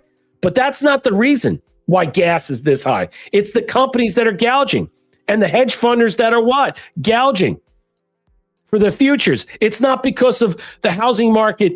There's not enough houses. That's part of it, of the shortage, purposely done. It's that it's set up for the allotment where there's a lot of places where people could live that they're not renting out, that they're forced to house illegal people like they did in 2020 and 21 and 22. It's because a lot of Section 8 homes, low incoming homes, okay? You have to consider that there are more reasons out there, okay, in the financial capital market that are weighing on the economy, not because of President Trump in office and saying, yes, I want to charge peanut butter. He doesn't make that. It's a free market capital system. It's open to that. The way it's based upon and the way it's done in so many ways, distribution, price of gas to move the products from A to B, it all comes at a cost, okay? Think about the drivers now, the people driving these trucks. President Trump signed an executive order to get more veterans in, to get all the illegals out from doing all this stuff. You think about the insurance rates that are going up. Think about all the accidents, all the things that the people were utilizing before. And now that they're being, let's just say, forced out and the pressure is being put on these companies to make sure you don't hire people that are illegal. You don't hire people with fake Social Security numbers, driver's licenses that they know that are fake. They don't care. That's the point. Classified information about Air Force One has been identified as Biden era Air Force Secretary Frank Kendall. MJ Truth posted. James Treason, the person who leaked. Okay. All right. I'll look for that. If you have an article, drop it in the chat, and then I'll post it up. All right. Let's continue on, because I just want to move forward with this. So we got plenty of time. And I feel like I'm going way too fast. Senior Polo gifted the can. ICE came to my county. We lost some taco trucks. My company worker went on vacation, and he wouldn't leave his house for a week. Wow. Is that funny? Rumble's awful tonight, Nancy Ann. Yeah, I've been working. So is it really? You know what you need to do is restart it. I would just stop and restart it, turn it off, log in, log out. That's what I've been doing. I'll have to look at Rumble and see what's going on. I don't know what's happening with Rumble per se. Is YouTube working? If YouTube's working, let me know in the chat. Pill's working. Doesn't seem like there's a problem. It seems like it's Rumble per se. Again, log in, log out, clear your cookies. Could be that. I don't know what's going on. It's not me. It's working on my end. I can see you guys. So, Senior Polo, gift to the can. Some third world countries have better election systems. Most of them do. Look at France. I mean, look at how many people in France. 50, 60 million. They could do it in a day. I mean, it's not just us. Third world shitholes. Other countries in South and Latin America. Brazil. I mean, well, not Brazil, but Argentina and other places. I mean, the point is that there are many countries. There's a long list of countries that you think that you would consider third world-ish in some way. Maybe even fourth world. They could still vote. I wonder why that is. Senior Polo, thank you for the can. Super D, thank you for the can. Yes, Curious Cat. National election emergency. Well, does that go into the executive order? Is that what you're referring to? The 13848? Are you talking about the PEDS? What are you specifically talking about on that? You're saying that he's going to do a national election emergency, or the executive order that he signed? Yeah, I think so. I think he did sign that not too long ago. All right, let's continue on. Oh, it's playing, Linda Perino. No interruptions over there, no commercials. Linda Perino, let me know. Yeah, I think it's just Rumble. Sign up to pill.net, or if you can go over to YouTube, it's free. You know what I'm saying? All these are free. So go to YouTube then if Rumble's not working. I mean, it's apparently working smoothly. Or sign up to pill.net. I mean, I don't understand why no one signed. There's a lot of people that are on Rumble, that are on YouTube, that are signed up with pill.net. That's why you have 3 platforms. So one's not working. You have 2 other ones to jump around to. That's what I would do. Don't worry about the numbers. You could still support the platform at buymeacoffee.com/wearerise. I mean, if you don't want to do a Rumble rant. All right, moving on here, ladies and gentlemen, let's continue on. So this is the other thing, part of the election stuff we were talking about. And I still want to cover this because this was part of the title, the election porn. And this is another supposition that's been advancing out there. Again, this is part of what I've been trying to say. I don't know what this is in some way. I don't understand why this is being addressed or thrown out here. It's very odd indeed that this discussion is permeating the scene left and right. But President Trump, again, speaking with Punchbowl News about this and talking about, this was about Jeffries. Let's see. Wait a minute. Hold on a second. I want to see if this plays. You fucker. Bafangul. All right, there it is. You're going to click on this. You always got to click on the sound. I don't know why they do that, but it just seems in some way that's what they're forcing you to do. So President Trump weighs in on the possibility of Jeffries becoming House Speaker. Listen what he says here. Now, this is the argument. It sounds odd, right? He says he has a good meeting with them. Look, are we supposed to take away from the idea that the possibility that we're going to lose the House? And he's saying this in some ways like, well, if we do lose the House in some way, I want to be on good terms with them. Look, if we lose the House, they're going to impeach him. There's no doubt about it. They're going to impeach him. But if that's all they're going to do, then they know and come 2028, they're finished. Okay? So the realization, again, doing this again, it'll fail in the Senate. So what are we to do here? What are we to do? Is it going to be a constitutional crisis? I don't know. Is he going to allow them to win or usurp the election again in some way and then catch them in the act and then boom, it's done. We disband it. We shut it down. We go through an emergency crisis. Yeah. Election emergency. I don't know. It's possible. I think it's possible. If you're still having problems with Rumble, please go to YouTube or sign up to pill.net. Okay. You had a meeting with Hakeem Jeffries a long time ago. I don't think you've had many more conversations with him since then. This is interesting. What's your read of him? I think he's a nice guy. I mean, I did. He was here. Yeah. We had a good meeting. It was look, he's harsh on you. He says, well, he's harsh because I'm harsh on him. I'm sure he wouldn't be so harsh. I've said bad things about him. Could you do business with him, you think? Yeah, I think so. Look, the people harsh on me, I'm harsh on them. It's part of the world. You covered very well. You cover specifically Congress. You see a strange group of people. But I'd probably get along with them very well. I met him essentially once. Yep. I think I'd probably get along with him very well. What the fuck did I just hear? I get along with him really well. I mean, it's just an odd thing. He's saying, he's like, what do you think about Hakeem? I mean, the fact that it's being put out there.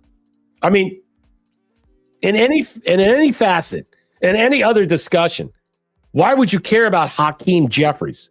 it's only because we're in election season, and the House is on the line, so to speak. I don't know if we're going to lose the House, but it seems to me that there's some type of, that's how I put election porn, poison pill that's being dropped out there, that's being permeated out there, that's being facilitated.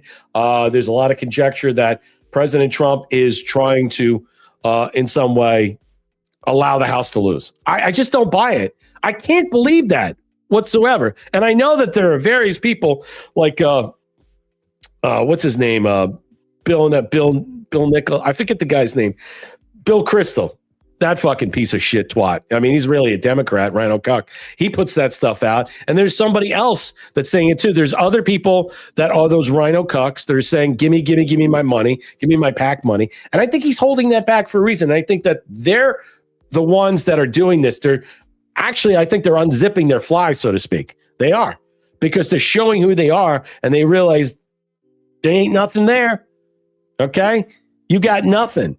Okay, and I think the real reason is President Trump is trying to show them who really is the boss. And if you really want my support in the primary, then you will come to me. You will do what I say. And if you don't do it, then you know what? I'm not going to scratch your back. And I think that's really what it is. All right, let's get into some crazy stuff that's happening in Texas. I saw this. MJ Truth put this out. Ugly stuff that is taking place. The craziness with the Sharia law, I mean, and the mosques that are popping up. I don't know what's going on in Texas. I'm worried about Texas. I'm worried about Florida in a lot of different ways. I mean, with this problem right now, hearing this nonsense and listening to this, a Sharia law survivor from Iran sends a chilling warning to McKinney, Texas City Council, urging them not to build a massive Islamic mosque. This is unbelievable. I mean, this is crazy when you hear about this. It says, I'm here to tell you that this is a dangerous ideology. Let's listen to this. I'll play this. Hello, my name is Eddie Issa. I'm a Sharia law survivor from Iran. And I'm here to tell you, this is a dangerous ideology you're allowing in their country. Every country that is Islamic now, it used to be a Christian country. And we were soft Christians, and we allowed these people to come in, bring their Sharia law into their countries and slowly kill us off left and right. Let me make it very clear to you. Christianity is a personal relationship with God where it says, render unto Caesar's what is Caesar's, render unto God what is God's. Islam is Sharia law, deen wa dawah, religion and state, which is not even compatible with the American thing. And when these people will use taqiyya to lie to you, to manipulate you, because whenever Islam is little, they will lie to you and tell you they come in peace. This is level one.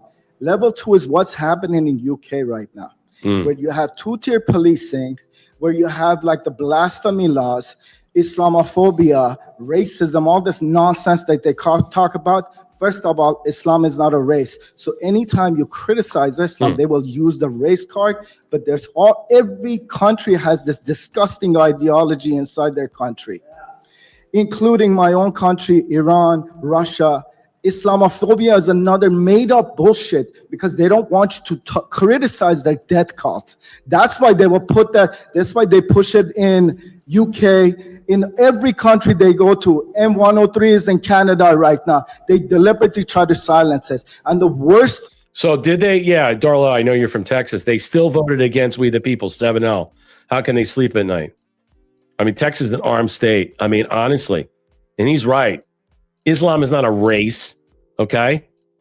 It's not a race. That bullshit, all this stuff, it's getting worse. I told you, you're a vigilante citizen. All these different things are real. I think we're bracing for holy hell come October. I do. And I think it's going to be certain partitions of areas that you'll have a systemic push in some way. Areas that, I mean, Michigan is going to be a hot area. Minnesota is going to be a hot area. I would even say Texas in some areas. Now seeing this, all right, we might have some hiccups here in Tampa. But if all these things people are starting to see, like this is their time that they're going to do something, it's going to be in October. I do. Closest thing to the election so they can what? Ram it down our throats, or at least try to. So the subversives are going to be out. The fake communists, the fake socialists, they're really just what? They're Muslim terrorists. That's all they are. Islamists.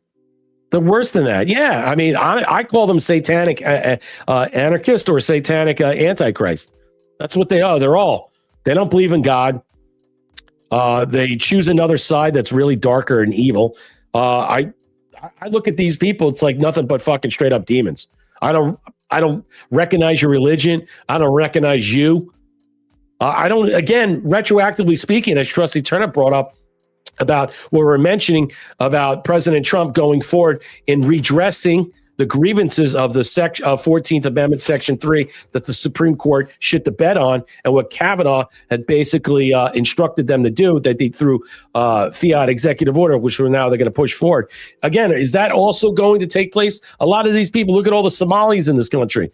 I mean, and people are pulling their hair out in Ohio about the temporary status about fucking Haitians. Fuck those people. 380,000 in this country. We got people walking around here that are live firecrackers. They're basically live hand grenades. And the closer you get to them or near you, they explode. They are. Let's listen to the rest of this. People that are trapped in it is Muslims themselves, because they can't leave that death cult, because they're told if you question that disgusting book, you're called a kufar, and they get killed over it, just like my friends who are apostates in prison or dead right now in Iran. I'm telling you, this is a bad idea, and you're going to regret not listening to people like us who lived under Sharia law. Thank you, Eddie. Boom. Wow. Wow, that was amazing. And they still passed it. But again, spiting their face, to cut off their nose or worse, I don't know what's going to happen. Do we know what's going to happen with your governor race going on there? What's going on with your governor over there in Texas there, Darla? Who else is from Texas? Let me know. Let me know what you think about that in the chat. You don't have to tell me where in Texas. You just say Texas. Stars and Stripes, just say. Stars and Stripes, just say it. All right. Let me move this forward. Let's see here. Okay. Let's play. No, I think I already played that. Let me see this. This is what he said. So this is what MJ Truth put it out again. And this was interesting. This was also about discussing what's going on with Dearborn, Michigan, what's happening with the Attorney General for Michigan, or what's happening on that things that are happening in general that are over there. He goes, where I stand, I'm highly concerned about the Islamic takeover of entire cities and neighborhoods, as we're seeing in places in Dearborn and Minneapolis. I'm concerned about the number of AIPAC-funded politicians in Congress who put Israel ahead of equal footing with American people. And yes, what it does is that the AIPAC funding, also, if you look at what happened with Haley Stevens, is that the more and more people come out that see that an AIPAC funded candidate, they're going to vote for the opposite candidate because their vitriolic hatred, their scorn about Israel, Jews in general, is what driving up the. So the idea is that we'll take a Muslim terrorist over an AIPAC funded candidate. All right, that's what they're going. And the thing is, that's the whole thing with Mike Rogers. You should be careful about how much money he's taking from this, because I think that's what's driving this too. He's making a good point. I'm concerned about Jewish donors and NGOs having been the number one funding mechanism that brought many of these radical Islamists via Visa, radical open border, neoliberal, quasi-Marxist policies. I'm concerned that most Americans choose a side when they don't understand they're being attacked from all sides. Exactly. I said that the other day. That the reason why al-Assad won is not because Haley Stevenson, and he barely won. Haley Stevenson was a bad candidate, and she was an incumbent, and she was a moderate, and compared to this lunatic progressive. The bottom line is that he won because overwhelmingly she had 98% of AIPAC funded candidate. And I was watching C-SPAN and all these different things on Tuesday when all this unfurled out, and all of them were young people, 19, 20, 23, and they're all saying this is why the voting age got to be 25, maybe 27. I mean, honestly, it's got to be a lot higher. You got all these kids coming on that are over 18, under 25 saying, yeah, I voted for al-Assad because for all the free goodies. But you know what? About Israel. That was it.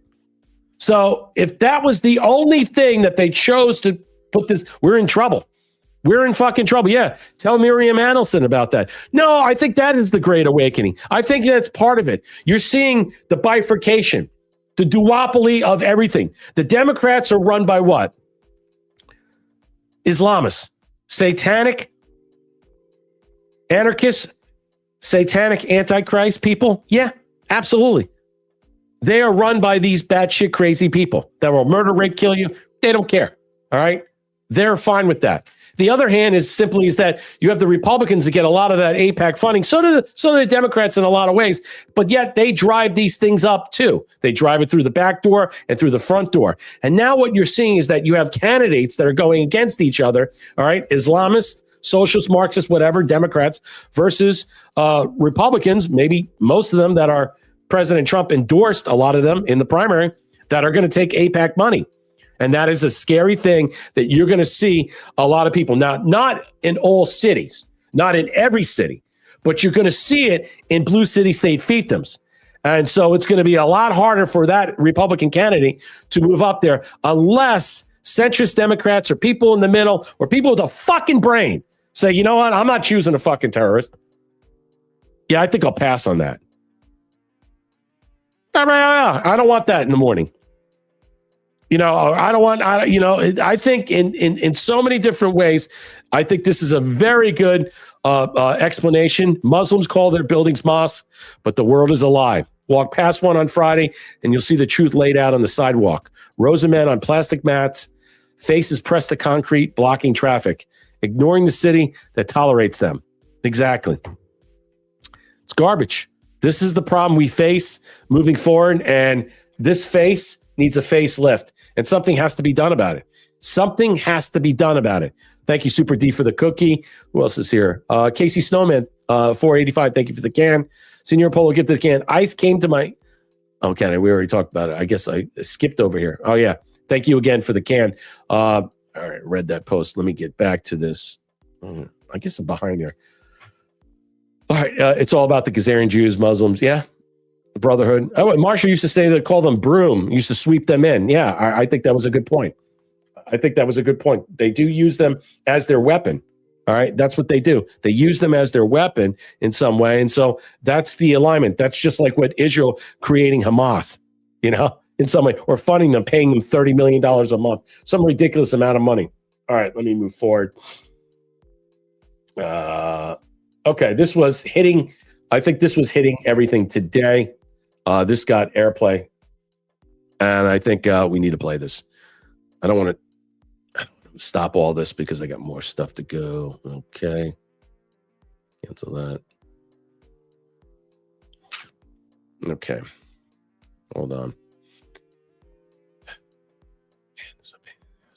I can find a simple way. It's got to be a simpler way. Shouldn't be this difficult. Okay. All right. So I hate Mackinac Island. I guess this is Michigan where I am. And this is what Abdul El Sayad hates. Much. I hate Mackinac so much. It's funny because, like, if we win, this is going to be the, like, summer home. I'm just going to be like, every time I've ever come here, I've hated it. Why am I here? I hate Mackinac so much. It's funny because, like, if we win, this is going to be the, like, summer home. I'm just going to be like, every time I've ever come here, I've hated it. Why am I here? Wow. And if you're in Michigan, ladies and gentlemen, and you're watching the show, understand, if you're voting for a terrorist, you're not really American. In fact, you're a traitor. I would call you a fucking traitor. And not only a stupid fucking traitor, all right? Expect the worst that's going to happen to you because you allowed this motherfucker to win, because you're ignorant, you're arrogant, and you think in some way, just because the AIPAC money's flowing in, blah, blah, blah, that's it. That's the only reason. What this guy is going to do as senator when he gets in, there's no hope. No hope. No one's coming to save you. Who's coming to save you? Who do you think's going to come to save you? You'll be begging. You'll be begging. You'll be begging. But that's what you want. You want what you just saw there to basically complete upside down looks like Syria. You want Mackinac Island to look like parts of what? Crete or Syria or some other fucking island. You know? You want to look like Karg Island. What is it that you want it to look like? My God. I really do think people are stupid. He knows the voters are stupid because they're voting for him. He's actually said that with Hassan Piker. He's actually said they don't understand all this other stuff. We don't need to get into the nitty-gritty. It doesn't matter. Because you honestly, nothing you do to explain these people, they just clap like seals. Yeah, free Medicaid. Free Medicaid for all. They don't understand who's paying for it. They have no idea. They have no idea. And they don't even care. Because they think they just hear the word free. They just hear the word free. And it says, wow, that sounds good. It all sounds good. It all sounds good until the bill comes due. Like it's like you're at a big dinner with like 100 people. And all this food is coming, all the drinks are coming. Like, yeah, it's free. Have whatever you want. Until the bill comes and you find out you have to pay up. Well, wait a minute. I was told free. Yeah, it's free. Okay. But you have to lay a partition down. You know, you still have to put in 10%. You still have to put in 20%. Yeah, it's free. You're not paying for the bill, but you have to pay a piece of the bill. And that bill is really a tax. And that tax is not a tip. And that money, it ain't going to where it needs to go. The bottom line is it goes back into the coffers where it originally came from. That's the scam. And they're selling you and they're pushing you this lie and this nonsense. It's bullshit. It's like these cheap grocery stores. All right. These Mondami grocery stores. And I do believe, I still stand by what I'm saying about them, that Mondami is central casting for a reason. He was put there in some way to break the Democrats and to break the people. I think what it is, to break the culture, the construct, to deconstruct that area, the mindset in so many different ways. I think, and you know what? You could even say that Al-Sayed is too, but he's connected to a lot of terrorist organizations in some way, that his arrival getting there wasn't organic in some way. It wasn't organic. Let's continue on. CNN's own numbers guy is pouring cold water on the Democrats' big Michigan win.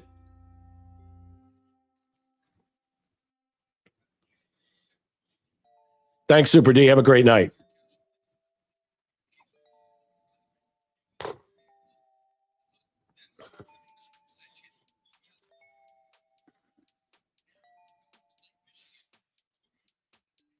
Look at that drop.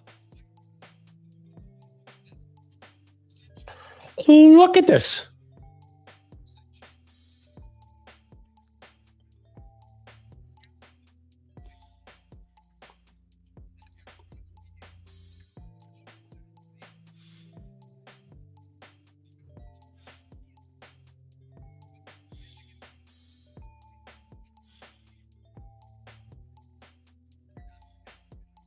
I don't think it's a purple state. I think it was a captured state. I mean, Trump won. He won Michigan in the first term and Wisconsin, but he didn't win it in 2020. It was stolen, the 7 or 8 states. So they call it purple, but I wonder how purple it really is. Wait, it was muted again? Get the fuck out of here. Get the hell out of here. Get the hell. Is it? Are you? What the? I'm going to. All right, hold on. Can't be muted again because the sound says it's on here. I mean, hold on. Let's try. It says it's on.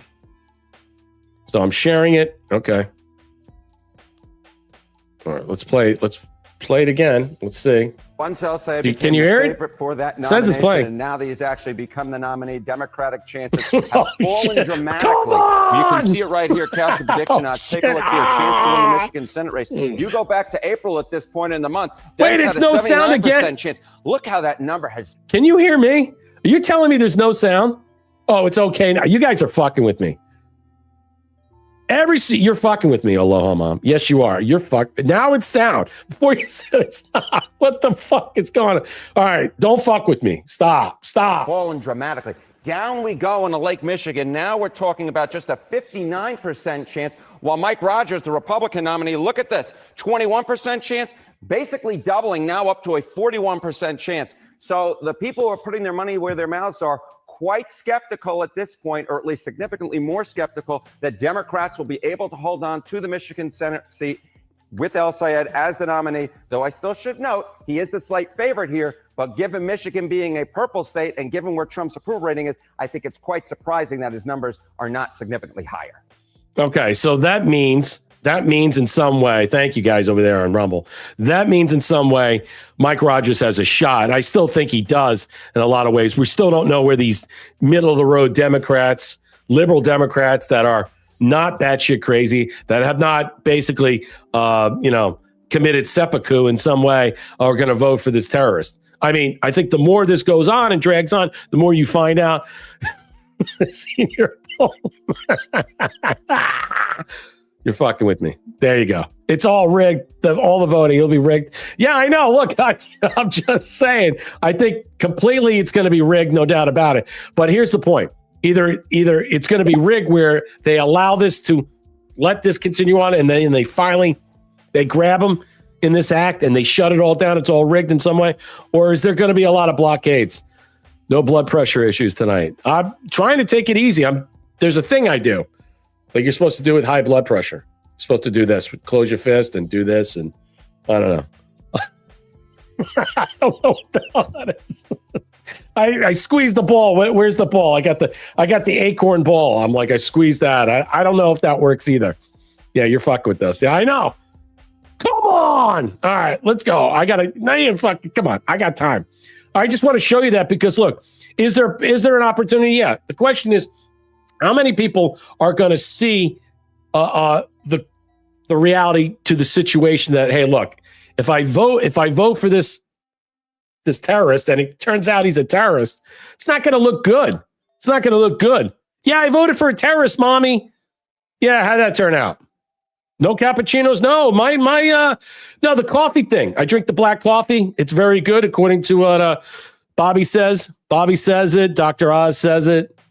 That's what they text me. Like 3 cups of coffee, no cappuccino. Okay. I'm just joking. No, but I'm just saying, black coffee. Yep, black. No sugar, just black. I like it black. I like a temporary status black. I'm just joking. That's fucking bad. Anyway. All right. I'm running out of time. There's just so much. I got to get to Air Force One. All right, let's get to Air Force One because I don't want to keep you guys late and stuff. I don't, because last time we had the caller in, and Allies is great when she calls in, but we were here till like 10 and people are like, Brett, man, it's like 3 hours. And I'm like, yeah, I know. Senior Paul, thank you for the can. Brett, do you have the video of Mandami getting booed? No, I'll have it to you on Sunday. Senior Polo gifted the can. The Muzzies are taking over. But what about important is $20 burritos? I'm covering it. Super D, I know you left. Thank you for the cookie. And Casey Snowman, thank you for the can. Okay, let me get into that, and then so I don't hold you guys on, because I want to get my 2 cents in. Now, I know some people covered the burrito thing. I'll cover the Air Force One, because this whole thing about the Air Force One, I don't understand what this is. And I'm trying to find out where this came from. So I got a couple of things. I got 2 articles about this. And I don't know if we're going to play the sound and stuff, but I just want to read it to you and stuff. I don't understand what's going on with this whole thing. Like they're saying that at his Nevada, I guess, speech. So President Trump was there. I'm not going to play this. He was there. He's playing with the kid. The kid was going to take off, blah, blah, blah. But President Trump, apparently, they're saying that Donald Trump made an appearance in Las Vegas. So let me blow this up for you. And I have 2 articles. I have the Jezebel. How about that for a magazine? How about a rag like that named Jezebel? Why don't you name it MaxiPad? Okay. How about Carrie? How about name it Carrie? Something bloody rag. Darl, I'll get the can. Brett identifies as. I like black coffee's healthy for you. I mean, I like a little milk in it, right? Just a little bit, right? Inspiration for Brett the Dapper. So President Trump made an appearance in Vegas yesterday with the hair much thicker. My hair. Remember Ford Fairlane? He's falling out the window. Andrew Dice Clay. And he's like, my hair. Funniest fucking scene. I remember watching that in the movie theaters when I was a kid. It came out like 89, 90. And dude, I must have spit out my drink and I was laughing so hard, choking on my popcorn. My hair. He's falling out the window. And he's go watch The Adventures of Ford Fairlane. Funniest. That movie's so funny. Because I always send Tom, funny things. Like he'll send me back, and I'm like, I just watched this. I couldn't stop laughing. It's like that movie sucks, and I'm like, all right, how about this one? All right, so just days ago, Trump was in Trump was seen next to the director of CIA with his normal hairdo, a wispy thin bit of blonde hair atop his head. Speaking of Red Rock Resort yesterday, the president's locks were noticeably fuller, with some speculating that he was wearing a hairpiece. I've seen your polo. I'm not saying. All right. So Trump didn't address the new change. However, instead of opting to slam Canada, oh, wait. Hold on a second. Did they just put that in there in some way? So one person on X says Trump is rocking a wig. All right. That's just an insert. So Trump is rocking a wig, or what the hell is going on here? All right. So his hair does seem fuller. It seems more blonder. It seems natural. Now, the first thing I thought of, is this the real Trump? You got to consider how many people does Trump have as, impersonators? I mean, they all have somebody impersonates for security reasons, what have you. And we know Biden did. We know the Clintons did, especially Hillary. Bill did. We know. The Bushes did. We know. So who's to say that the guy that you saw wasn't really Trump, but an impersonator? So the whole world has been laughing at you the past 10 years, and we're laughing and you eat hard because of your ridiculous fucking hairpiece, another said. So another said the reason that Trump's hair became more voluminous was that the world was not ready for a bald Trump. Now the idea, and now all over Telegram, on X, I just repost them and share them, and it's all with the blowout hair it's fantastic. And then you got the Trump Air Force One. Air Force One is great. In 2025, Brandon Time Magazine's cover shoot as the worst of all time. So the picture taken below showed Trump with the sun behind his head, meaning his pale hair was rather difficult to see against the light. Yeah, look fuller. I get it. But writing on his True Social account, Time Magazine wrote a relatively good story about me, so the picture may be worst of all time. I'm trying to find some type of understanding about how these memes are popping up and why it was such a big deal. It just seems to me that a lot of people are finding any way to be so catty, to undercut him, to attack him by his hair, his age now, in so many ways. He has lots. The Gopher Daily is his double. That's what I'm saying. Was it possible what they saw before was the double, and what they're seeing now was something completely different? Well, here it is from Jezebel. Look at this rag with the splinter. Trump appears to have debuted a new wig. And the internet is losing his mind. During his speech in Vegas, no one could pay attention to anything Trump was saying. And they were all making comments. They were putting on X posting while he was speaking about this. Trump gave a rally speech in Vegas. I'll blow this up. And this was funny as shit. It was. It's all over the place. I keep reposting them on X, so you can find me on We Are Rise Free. Donald Trump gave a rally in Vegas, and while he said some bizarre things like boasting about U.S. taking oil from Venezuela, what he called a 48-minute war, insisting his dumb White House ballroom is actually mysterious military complex. I mean, is this the real Trump, or is it the impersonator, or what they saw? I mean, it's just fantastic. And endorsing North Carolina candidate in Nevada, one could pay attention to any of it because of the suspiciously buoyant structure sitting on top of his head. That's what they were focused on. That's what they were focused on about his hair. Trump arrived at I didn't even notice it until people were pointing that out. Dramatically full. And then when someone said it was fluffier, suspiciously youthful, blonde hair was thick. Maybe the Trump we know is a lot younger. Consider that. It was swept forward in a feathery little crest that appeared that assembled. Someone said he had a bird's nest in there and gently lowered onto him moments before he walked on stage. It's fucking these people. Look, these people are so fucking. I mean, look, they are so retarded. They have so much animus and vengeance, and they're just. Oh my God! They. It's his hair. Look at his hair, and because you know why they call him out. They're like because he's narcissistic. He is. I mean, let's face it. I mean, President Trump is, but being vain is one thing, but pointing out all these other things, I think I got one of these pictures here. In some way, being vain is one thing. Oh, I should cover that. Fuck. I hope I have time. Oh, here it is. When I saw this, I mean, there are more of these. This is what I'm saying. This voluminous hair, this moose style hair, it's all over X. I had one with the plane. That's why I said a Air Force One. I mean, it's so funny that the hair of mass destruction. I had one, the hair of straight moose with all of them with the moose hair. And that's what they took away from the Vegas thing. Depends on his hair pot. But the point is that what was noticeably different, and I think the key to understanding is, was that a different Trump. I think that the Trump that they saw with the thinner hair, whatever speaking, was that the double. Yeah, Starlow. I think all the presidents, I think he's got more than one double. Just like Rottenbach's Clinton. She had like 5. So what I'm trying to say is, what did they originally see versus what they didn't see? And I think that whatever took place during Vegas and what they saw earlier with the CIA director, those were two different people.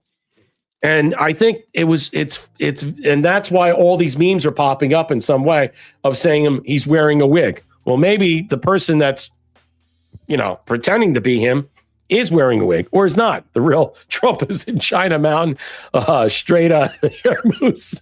Left will do anything. That's my point. The shallowness of these people, the vacuous state that they are, and their propensity for the TDS, coupled with their nausea of him, their vitriol, their animus, their hate that it's a mayonnaise in his. I mean, they're just so loathsome with the way they speak about him and the way they treat him. And that was the number one thing they saw there. Let me play this. Okay, let's get to the last thing. Let's get into the burrito thing. Now, this burrito thing, I got some talking points about it, but I'll just say this because I don't want to keep you here long. Because last time I kept people here long and they were pissed. Everybody was mad. Yeah, it's 10 o'clock. Sonny, I got to get to bed. I got to take my medicine. Okay. Sorry. Didn't mean to keep you up. Oh, my God. He talks taller than Obama. So a burrito cost how much? So the economy lost 23,000 jobs in July. That was the big thing. Inflation is outpacing wage growth, and Trump is still mad about birthright citizenship, which to me is a very important thing. In fact, I think it is bigger than the inflation or all this stuff. I mean, all they're seeing right now is price gouging. That's what it is. We're being ripped off. That's the bottom line. And it's not Trump's fault. It's the distribution markets. It's the meat companies. It's the meat packing industry. It's the chain restaurants. I mean, think about the big chain restaurants. Why would you eat there anyway? And I'm going to show you this right now. It's burrito. One, Michael, it would cost. We are in deep summer news doldrums, as evidenced by the fact that the dominant story on politics Twitter this week was a debate of how much a burrito costs. Look, I'm not interested in specifics of burrito controversy, but can we get to what it all means? Another basic. It started with the viral tweet about Andrew Colvett, spokesman for TPUSA, who claimed that a college student recently complained about him paying $20 for a burrito. Bro, if you're paying $20 for a burrito, you should drop out of college. Seriously. Because you're fucking too ignorant and stupid to realize you're getting ripped off. That's number one. You're using, as I said, Uber, DoorDash, all these other places, and they're delivering it to you, and you got to pay taxes and all this stuff. You're getting ripped off. It's like a burger. You order a burger, it's like $15. What's it? Five Guys, right? I get the fries and all that stuff, and they deliver it to you. Next thing you know, it's $35. I'm like, no, I'll go pick it up. Or go there and eat. That's my point. And it's still $15. That's the problem. See, they don't put in the fact that people are lazy. Or you know what? Cook your own fucking food. I'm in college. And then the people are putting out the ramen stuff and all these other things and saying, this is ridiculous. This is offensive, blah, blah, blah.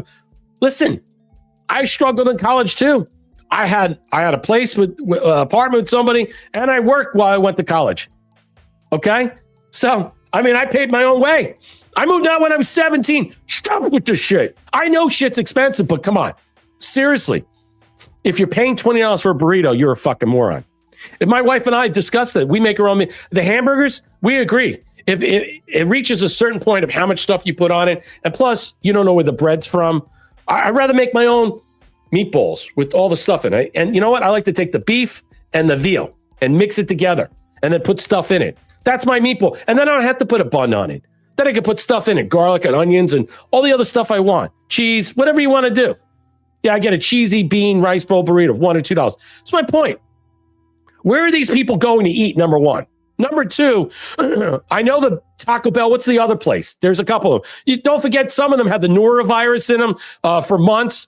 So this whole thing is blown way out of proportion maybe they should take economic classes of understanding why not to buy a burrito at $20. Some theories about why burritos are expensive is how to handle your household burrito budget, Vance said. Yeah, I agree with that. Mark Thiessen, fat for some reason. There's a good point. Maybe you shouldn't be eating a burrito. You ever thought about that? Maybe you should not stuff your mouth with a fucking burrito, you fat slob. I think there's a good point. And that's Mark Thiessen, the fat slob. As I said, the specifics aren't interesting because of on its face, but it's all pretty silly. Burritos don't actually cost. They don't. I was looking today in my whole area, just on Uber and on DoorDash, just to look at the burritos, okay? Now, I've seen some burritos, they're like $15, $14. The most I saw was like $16.99. But then when you get it with delivery and tax and stuff and then tip, of course it's going to be $30. But if you go there and that's it, if you go and pick it up, there you go. But why would you even want to spend that? You got to keep a window. I mean, that's just basically going out to eat in today's economy, in today's world, is super expensive. Going out to drink, it's super expensive. I'd rather buy a bottle of scotch and drink it at home. I'd rather buy whatever. Cigars. I don't even go to cigar places anymore. I buy my cigars online. I get them a deal and I smoke them at home. It's just cheaper. Why? Cut out the middleman. Cut out the middleman. That's all you do. Cut out the middleman. That's all you need to do. And I think this whole thing was set up because it doesn't cost this much.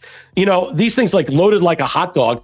I'm like, a hot dog is $20. Yeah, if you go to the ballpark, it's probably $30. If you go to if you go to somewhere else, if you go to and you go to the ballpark or the games, it's like what, $20 for a beer and all this stuff. I don't go. I don't watch the sports bowl. I don't waste my money.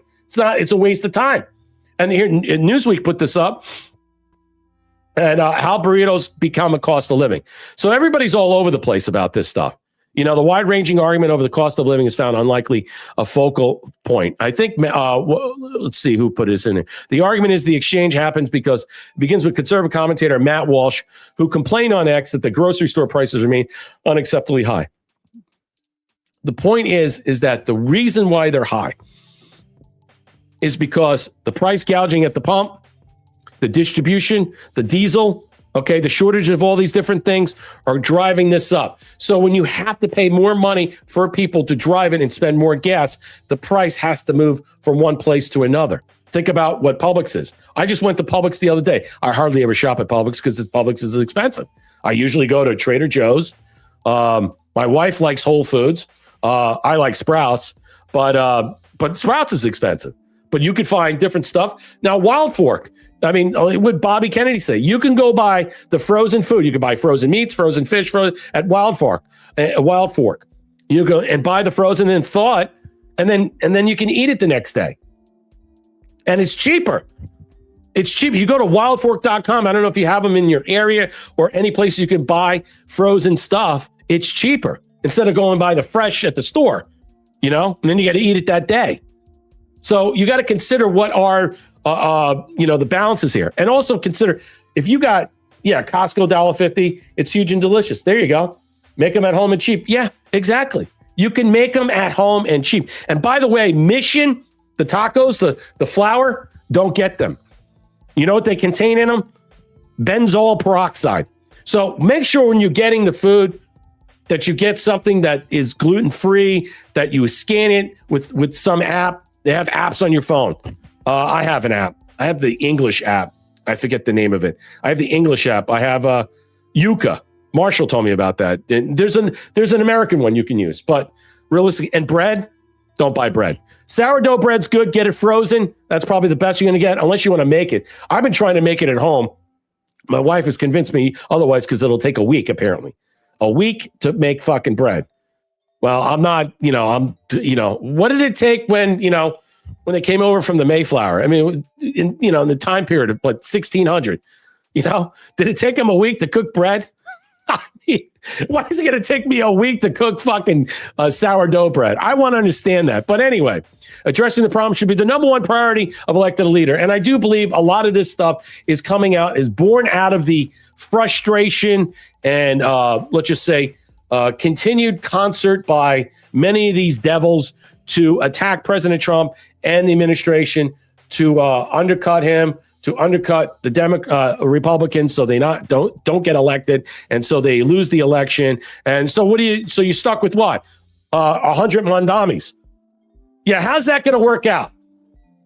Who don't have any economic sense. They'll tell you to go fucking buy, they'll say, go to McDonald's or go get your burrito. They won't fucking care.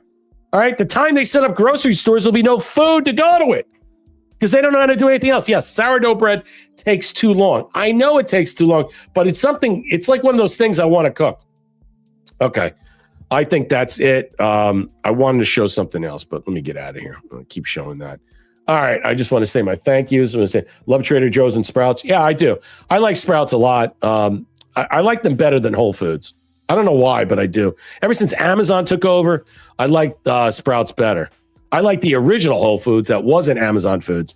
Yeah, low glycemic index bread. I get that. You should get a starter. That's what I was thinking, Darlell. I was looking for starter kits to do, but you got to buy the whole thing. I found one for $28, but it's like a week preparation. And I don't know. I want to spend time doing it on a weekend to do it because one thing I'm not good at, I can cook anything, but when it comes to baking, it's kind of a blind spot for me. Thank you, Darlell, for the can. Worth those college degrees may open up burrito shop and beat the competition. Exactly. You know what? Get an economics degree or learn how to fucking take the loan that you got from college and go fucking what? Use it as a down payment and go fucking set up your own burrito shop. And then you could charge $20. That's the way to go. That's how it's done. Yeah, it's called lazy. Misspells. I have too many beers laughing. Yeah, tell me about it. Yep. Hello, Mom. Thank you for the can for Wood USA. Senor Polo. Thank you for the can. Democrats will say the Mexican burrito makers have been deported and replaced with more. That's a good point. And more expensive American burrito makers. What's the name in the chat, ladies and gentlemen? Give me the name of these places that are the burrito taco places. You got Taco Bell. You got the other one. I forget the name that it had the norovirus in it. Remember that bad lettuce, this, that, the other thing. Casey Snowman gifted a cookie. Love your POS cast. Go as long as you can. Have material. Well, thank you. I appreciate it. Yeah, I try to, but some people it's like, West Coast time, what have you. I mean, I'm going on at 9:45. Casey Snowman, thank you for the cookie. Yeah, no problem. Anytime. We'll get to this in a second. I just want to hear in the chat. Tell me all these places. What are the name of those places? Not Taco Del Mar, Taco Time. I'm talking the chain. What's the one Hillary Clinton went? Remember, she was there when she was running, when she was eating with Aberdeen. What's that taco place that had the norovirus? I forget the name. When you get the bowls, they have the bowls there, and you get burritos. Anyway, there's a Chipotle. Bing, bing, bing, bing, bing. That's it. That's what I was saying. That place is a fucking ripoff. Okay, and if you're eating there, I want to show you this. All right, this comes from MJ Truth again, calling this shit out because I can tell you right now, all of it's a scam. This is what you got to consider. This is what you should consider all the time when you're eating out, because this is what we're dealing with all the time. You got parasites everywhere. You got bad food. Jalapeno salmonella outbreak sickens 340 people, prompts Chipotle recall. Another recall. I wouldn't eat that place if you guys all chipped in. I wouldn't. There's just no way. Every time I turn on the news or something, it's a Chipotle thing. Why? Are these people wearing gloves? Are they fucking spitting in the food? Are they not washing their hands? It's disgusting. Make your own food. Wash your own food. Clean your own food. Look, we're going to be at a time that you might need to do that because there's not going to be any opportunity for you to what? Find something to get because of something might happen. Sprouts cooked chicken is so good and fresh bread. Yes, I do like Sprouts cooked chicken. The French bread I haven't bought. Like I said, I don't really eat bread. If I do anything, sourdough.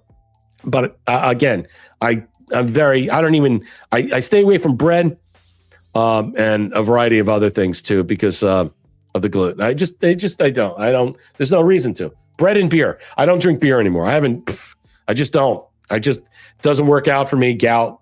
It doesn't. I get my stomach grumbles. I can't digest it anymore. It's just not my thing. Not my thing. Okay, let me release the pills and stuff. You guys were great tonight. There was a lot of good reaction, a lot of interaction. Meatless meals. Yeah, Linda Perino. Yeah, I haven't forgot about you. Yeah, meatless meals. There's nothing wrong with having vegetarian dishes, rice dishes here and there. There's nothing wrong with having all that stuff. I'm all for that. But look, and some of them are affordable. They're cheaper. I mean, seriously, paying $20 for a garbage Chipotle. What do you call it? Now, there are some good Mexican joints that have burritos around here and stuff. They're not $20. They're not. They're just not. But there are some burger joints around here where they charge $30 for a fucking burger. I am not paying $30 for a burger. Okay? Even if I got to go pick it up, I'm not paying for it. I refused. What makes it so special? Is there gold in there? What is it in there? Is there a winning lotto ticket in there? What makes that fucking thing $30? I mean, honestly, you know what it is? It's the labor.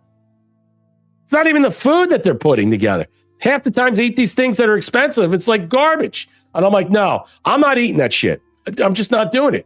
So again, make your own food.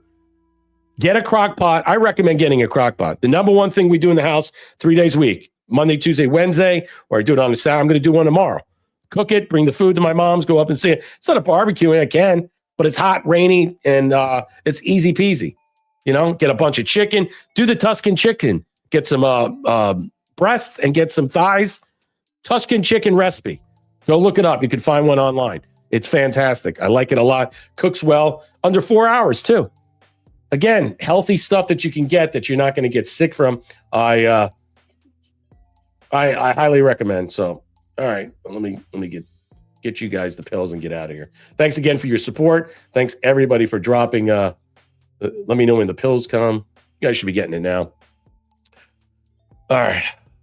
Thanks again, Casey Snowman with 2.1 on the leaderboard. Senior Polo 1.6. Super D 1.2. Look at you guys just dropping. Thank you guys all support. Theo with 1.1. Darla with 800. Wood USA with 700. Aloha Mom with 600. And Curious Cat with 100. Thank you for all supporting here and being and supporting the platform. You guys buying the tiers. You guys keep this thing going. I mean, let's face it. Without you, this thing, it's me and whatever else I got to put in from the cookie jar. All right. Looks like the pills are dropping, so that's good. I want to get out of here. Okay.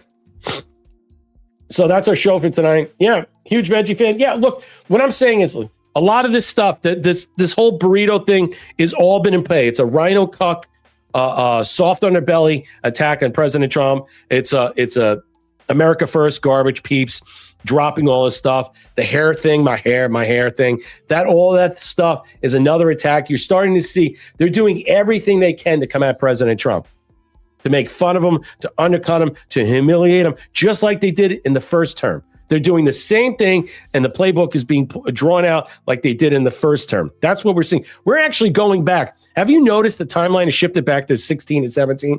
That's what it seems like to me. That's what it seems like to me. So keep your eyes on it. Don't be assuaged from all this stuff. I mean, they want to minimize him. They want to trivialize him. They want to attack him in so many ways. Look, all the self-deprecating humor that they push out on with the memes and stuff, you just push it right back. That's it. So have a good night, guys. Be well, be safe, be smart. We'll catch you on Sunday. Sunday, I will be back. I'm doing more Sunday streams. Maybe we'll get some friends on. Okay. Have a good night. Ciao, Bella, everybody. Thank you. Bye.